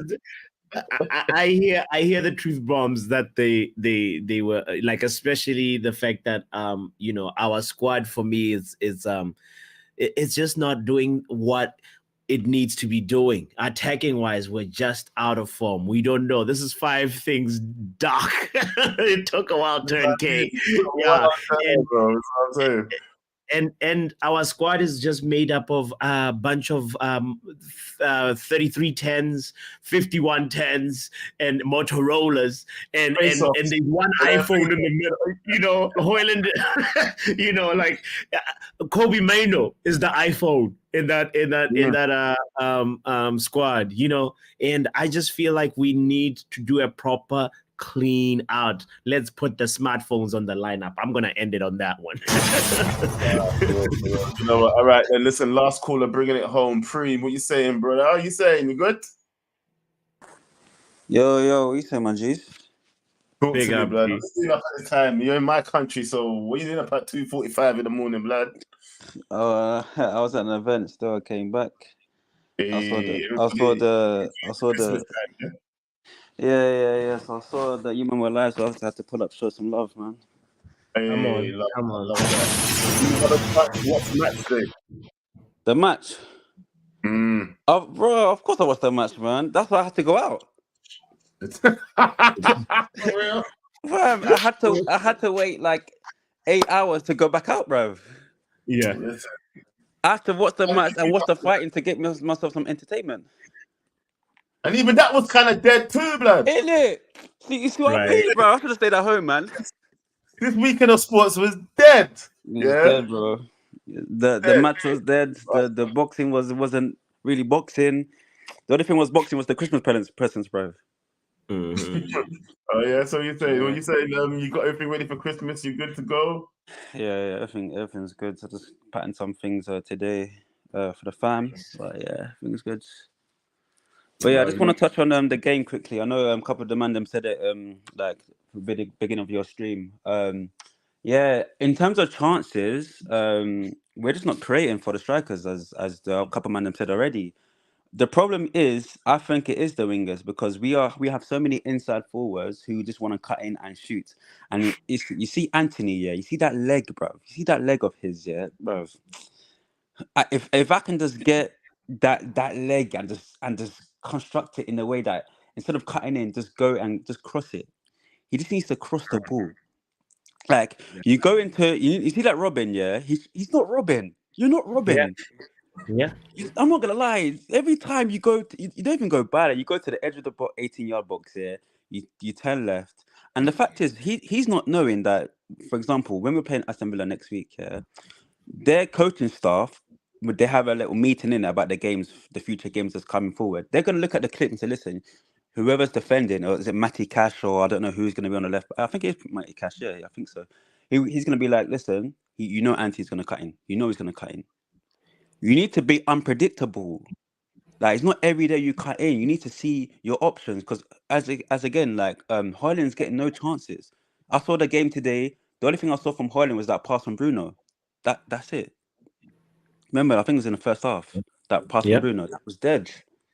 Like he got a little pass. Obviously, nothing happened. Look how many shots. The funny thing is, yeah, if you count the amount of shots we had, and it's just like the previous two was saying, yeah, who are actually taking the shots that we actually have. Yeah. Garnacho must have talked about, like I keep saying, about 4 to 5 shots. Yeah. But talk about 3 shots, yeah. Talk about 3 shots on target. They had 5 shots on target. Yeah. Tell me that they should be falling to other people. Why is he not squaring that? Why is he not trying to find the striker? Do you know what I mean? Surely we hired this striker for a reason. No? Yeah, we had 3 shots. And the total shots we had was 11. But where were the 11 shots? I didn't see no 11 shots. I didn't see 11 shots. What? I didn't see no 11 shots. These stats count like, you know how Garnacho was trying to cross and then it's like deflected and then it goes over the bar. They're like, oh, that's a shot. You know? And bro, I'm not gonna lie, yeah. We had 65% possession to lose 2 goals. Yeah. Does that make sense? Do you know what I did hear when it was 0-0, yeah, first half? I was thinking, okay, cool, we're cooking something here. And the thing that pissed me off was that Garnacho shot from the first half. I was like, how are you not finishing that? How are you not sorting out your legs to finish that? Because I'm not gonna lie, if that goal went in, 100%, it would have been a different ball game. Yeah. Yes, and you know the funny thing is though, why do we have to be so reactionary as a team though? Why is it we always have to wait for something to happen for us to change anything? Do you know what I mean? If things ain't going right, you know, that's my one biggest criticism of today, especially about Ten Hag. It doesn't matter. You should be able to read the game better. Everybody else, all of us fans was thinking, change something. Before that goal went in, before Rashford came on, what time did Rashford come on? 80-something minute? Yeah. It's ridiculous. Okay, let's talk Ten Hag then. Let's talk Ten Hag, yeah. So his tactic, obviously, he brought in that little kid. I think that kid did well, you know, the centre back. I think he did really well. Oh, he did well. Yeah. The debut, like, props to him. Like, he did really well. Casemiro, cool. You can't really blame him. It's his fault, but he's a young G, innit? So leave him, innit? I expect him to make mistakes. So. Yeah. And the thing is, he's not even meant to be playing. Big man thing. Let's deep it. Is he really meant to be being in the first team? No. It's the fact that of the circumstances what's happening within the team, like for example the midfield and all that stuff. That's why Kobe's literally got his window to open. He banged it pre-season. That's why he's here. Does it make sense?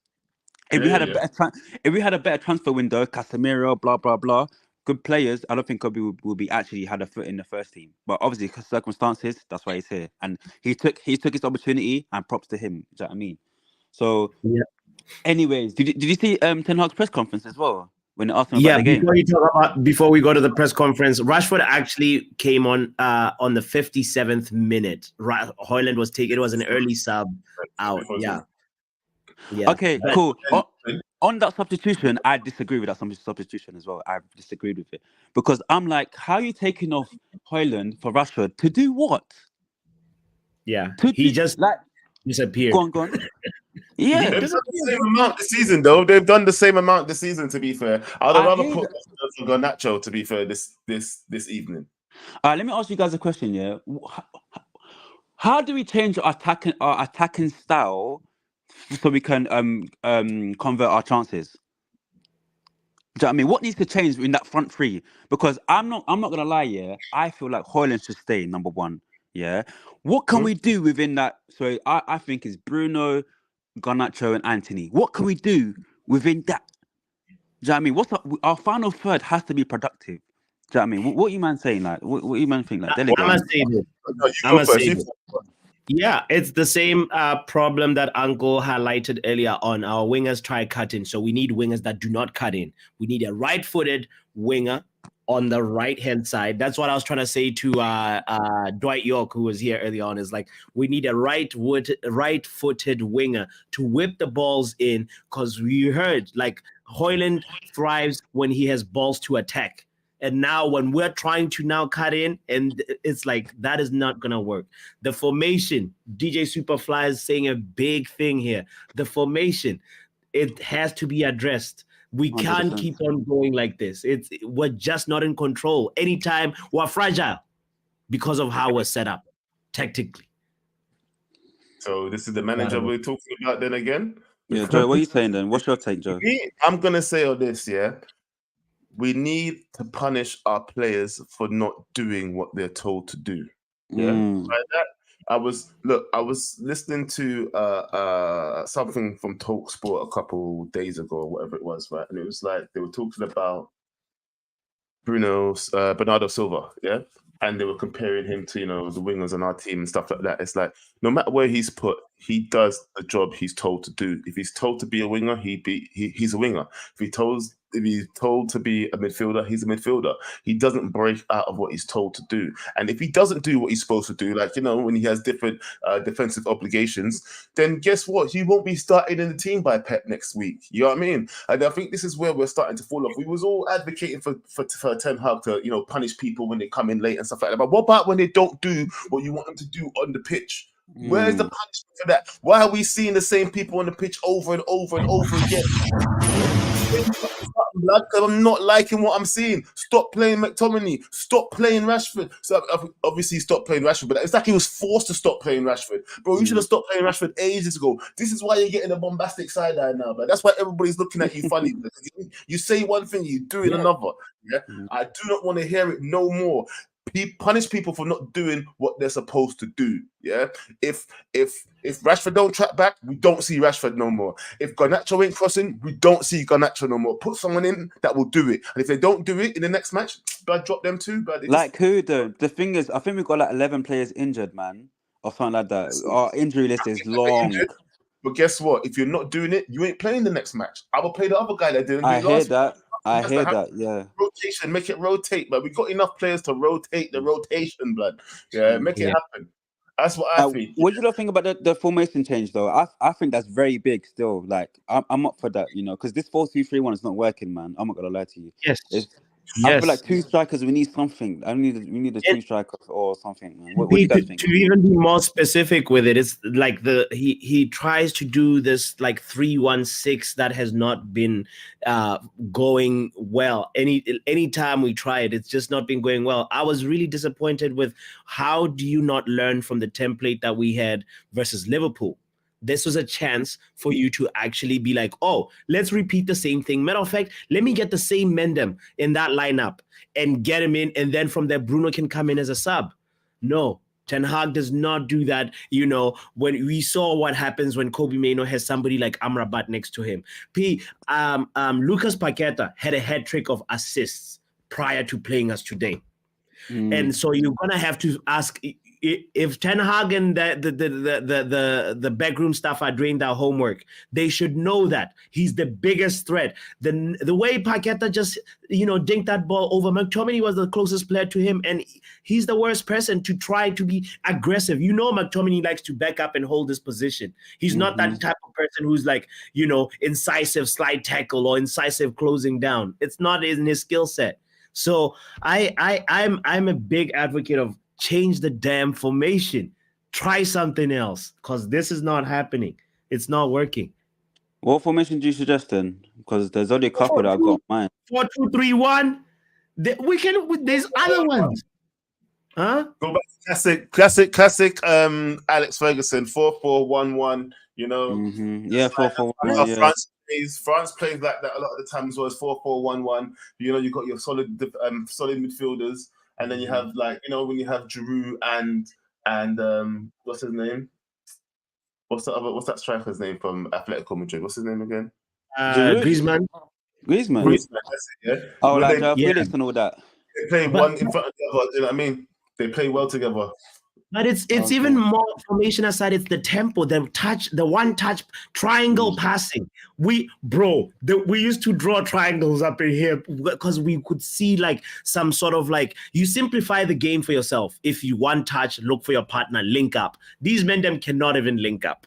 These men them cannot even do a single just beating a press with a triangle. You wonder, what are they practicing? Do you see that there was a clip on Twitter? I'm not sure if you guys watched it, when the man them could even do like 5 passes in training together. It was kind of mad. I was thinking 4-4-2, 4-4-1-1, the same thing, blood. Yes, yeah, it's the same thing. This Superfly guy needs to be Simbid, bro, from the comment section. yeah, it's the same thing. But yeah, I just feel like, I don't know, going up to this Aston Villa game, I'm kind of wary because they're kind of on form. I know they didn't have the best of starts this weekend, but they can hurt us, man. If we're gonna play like how we did against West Ham, I just don't feel like we're gonna get a result. But you know what? It's so funny. Yeah, we'll go to Aston Villa and actually beat them, and then our next game we'll lose. I don't know. That's a Man United thing to do, bro. Do you know what I mean?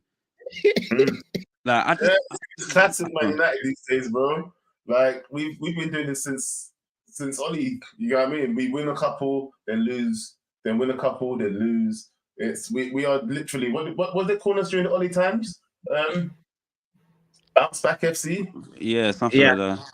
Something like that. We can't sustain a good number of wins. So what are we saying? Are we still a big club? Yeah. No, we fell off. We've got to be real to ourselves, man. Do you know what I mean? Because as me as United fan, yeah, I go to every match optimistic. I'm always thinking I'm always gonna back my team. At every match, I always back my team. But you know, sometimes reality comes to this and you say, listen, yo, we can't even win the game. You know what I mean? We're a big club only in name now. Name and status, as in terms of legacy and heritage. And you know, the reality is catching up to us, you know, now. It's catching up. He's thinking, you man are not big no more, you know, no trophies in over 10 years now. You know what I mean? Yeah. Bro, we best watch I don't turn into a Liverpool situation, fam. For real, bro. But what we need to, as fans, we need to really adjust our expectations. That's what I also forgot to say to you, Ibukan, earlier on. You know, it's like we need to know that a rebuild does not mean staying in top 4. That get it out your window, get it out your mind. Okay, if you think a rebuild has to us be staying in top 4, no, that's not how it works. When you are reconstructing something, you have to break things apart.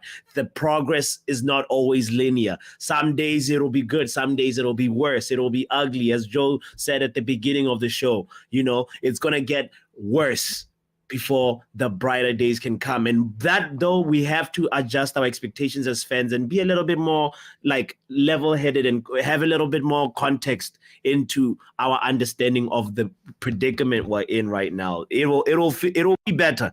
Brighter days are coming, reckless delegates. But it's gonna make sense though. Like, do you know what I mean? You just said about brighter days are coming, but the rebuild has to make sense. Like, for example, what about the transfers then? The transfer window. Do you think that window makes sense? If you're trying to say about the rebuild, yeah, the transfer window, I don't think, personally, my personal opinion, I don't think it made sense.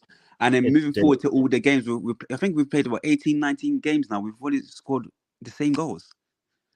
And our goal difference is like, I don't even know what goal difference is minus something. 5 or something like that. Yeah, do you know what I mean? So it's like, so in this rebuild, yeah, like you have to see like progress, like 10-minute progress. Oh, so not 10 minutes, 1 match progress. 1 match, okay, cool. This didn't work. Cool. Next match I change it. You did with Jadon Sancho, fair enough, cool. Now Rashford is acting up. You bench him. You don't wait, don't be stubborn. And I feel like Ten Hag is just doing a side eye for all these past things and it's catching up on him. That's why as fans, we're annoyed as fans because we're thinking, listen, you're meant to be the guy that's that's from Ajax here. You came here, you won your trophy at Ajax, you come to United, at press conferences, you're giving the small talk. I think, okay, cool, this guy might be the guy. Now we didn't have a good preseason. Transfer window we was good. Going into the game, like all these unexpected things. So in the when you talk about rebuild, it's hard to like believe because it's like as fans we're so frustrated and as I think as KG said before, we're reactionary as well because we want to see results. Like, and I don't think Ten Hag needs to realize as fans we want the best for the team. Do you know what I mean? We don't just want a team where we're just all lying down flat thinking, okay, cool, that's it. No, like we're reacting because we want the best as a team. We've seen years, we've seen the treble, we've seen like the 13, we've seen all these trophies that we won back in the day. Now we're coming here, we're thinking, this is what? I'm coming back to my house and this is what we're seeing now. Yeah, we've been over there, we've come back and everything has just fallen down, fam. And we're like, nobody lost this while I was gone, no? Taking the piss. Yeah, that's what it feels like. And you know what, bro? The thing is, we don't know how it's going to recover. And it might take us a long time because we're rotting down to the foundation. This is what it feels like. You know, you come back, your house is in disarray, bro, because it's gotten to the core. And not one of your family members have been looking after it properly. And now you look around and you think, who's going to help me rebuild this club? And you have nobody there to help you. You literally, look, Ineos is coming in to try and restructure the whole thing because nobody there has a clue what to do. Yeah? You know what's so funny? Go on. Do you really class this as a takeover when it's only 25%?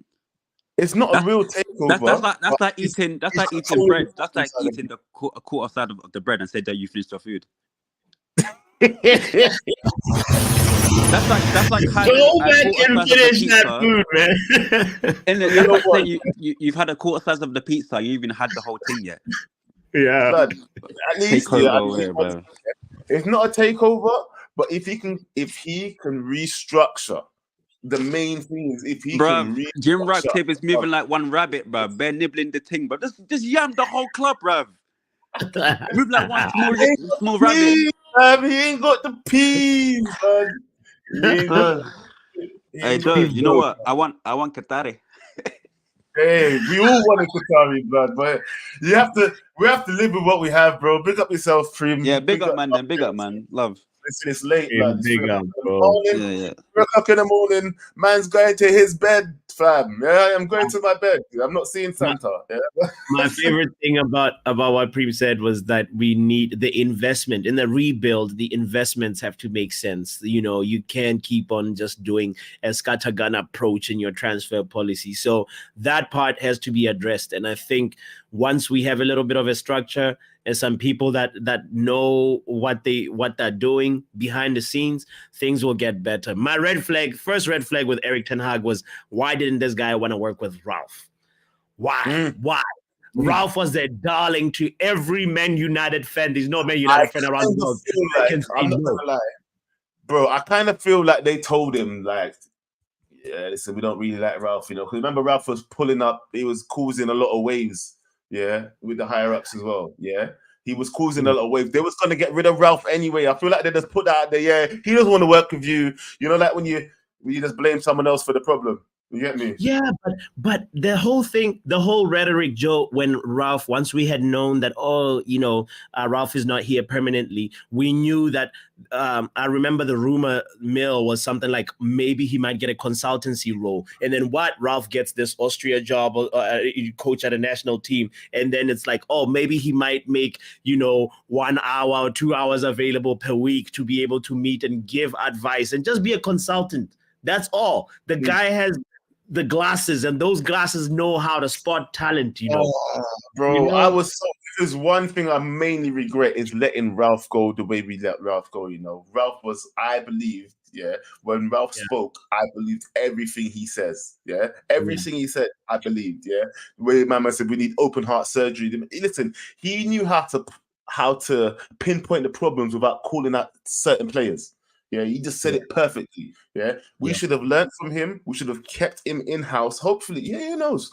Maybe Ineos might bring him back, because he was a guy that we should have never let go of, Because, a lot of people keep saying that we keep seeing 20 minutes here, 20 minutes there of good football sometimes from these players, Did we not see the same thing in the first match against Crystal Palace with Ralph? 20 minutes of 20 minutes. Or 4-2-2-2. That was it. 20 minutes, bro. And then it was it. Yeah. That was it. We never saw no good work from them again. Ralph was thrown under the bus from early times because people like Cristiano didn't like him, and then it was just downhill from there. Because if he wasn't giving him respect, all the youngers weren't giving him no respect. It was just downhill. Yeah. Anyway, I don't want to keep going on about what could. Everybody in the chat that's been contributing to this conversation, we appreciate you guys so much. I see Luan France in the building as well, saying that I've been saying Ralph plus another would have made the most sense. Coulda, woulda, shoulda, FC. That's who we are right now. Thor says Ralph wasn't known as a manager. He was well known as a football director. We should not have made him interim manager, brought him as a consultant and get someone else as interim. Fair point, Thor. Fair point. Wow. Last one. Look at all the men Ralph wanted us to sign. The balling, and we're out here signing Mount and Antony, bro. Pyramid, you are real so right. Real football. All of the people that he said, fam, they're somewhere else doing well. Yeah. His talent ID is unmatched. It's amazing. We know the players from just what he did, even for all those Liverpool players, the Sadio Mane's, Ralph talent ID, guys. That's what he specializes in. We should have made sure that we kept him in the family for that and not pushed him out. But 100%. Shoulda, woulda, coulda, in the words of Luan. Fantastic for a rebuild. But anyway, for real. Hey, listen, guys, this is the end of the show. Thank you for rocking with us. We've been on for like 2 hours. I never expected it. Listen, I need to go to my bed. It's like 3:08 in the morning in London, people. So listen, big up yourselves. You can find my co-host Botswanapapi on Football Power Hour. You see it on the cap. Yeah, make sure you go subscribe. You can always find me on I don't remember my channel's name. Entertainment.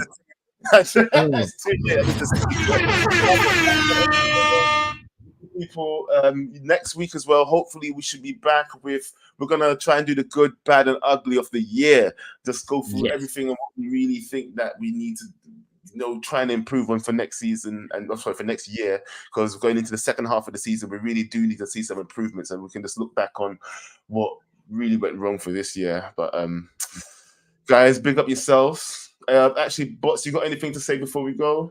If you haven't hit the like button, you're a disgrace. You're a cheat. Look at yourself. Come on, hit the like button. Have yourself a Merry Christmas. Don't let this club bring you down right now. Come on, let's go.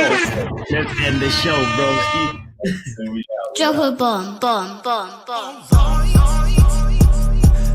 Back with a vengeance. KG's back with an entrance. Big up to those in attendance. Look at this. Reds come together like Tetris. No rules, this one's reckless. KG, this one's crazy. You're too lucky. None can compare with the KG Don. Better take cover when he drops that. Going on reckless, trust it's on. It's that time when he drops that. I said drop a bomb, Dad.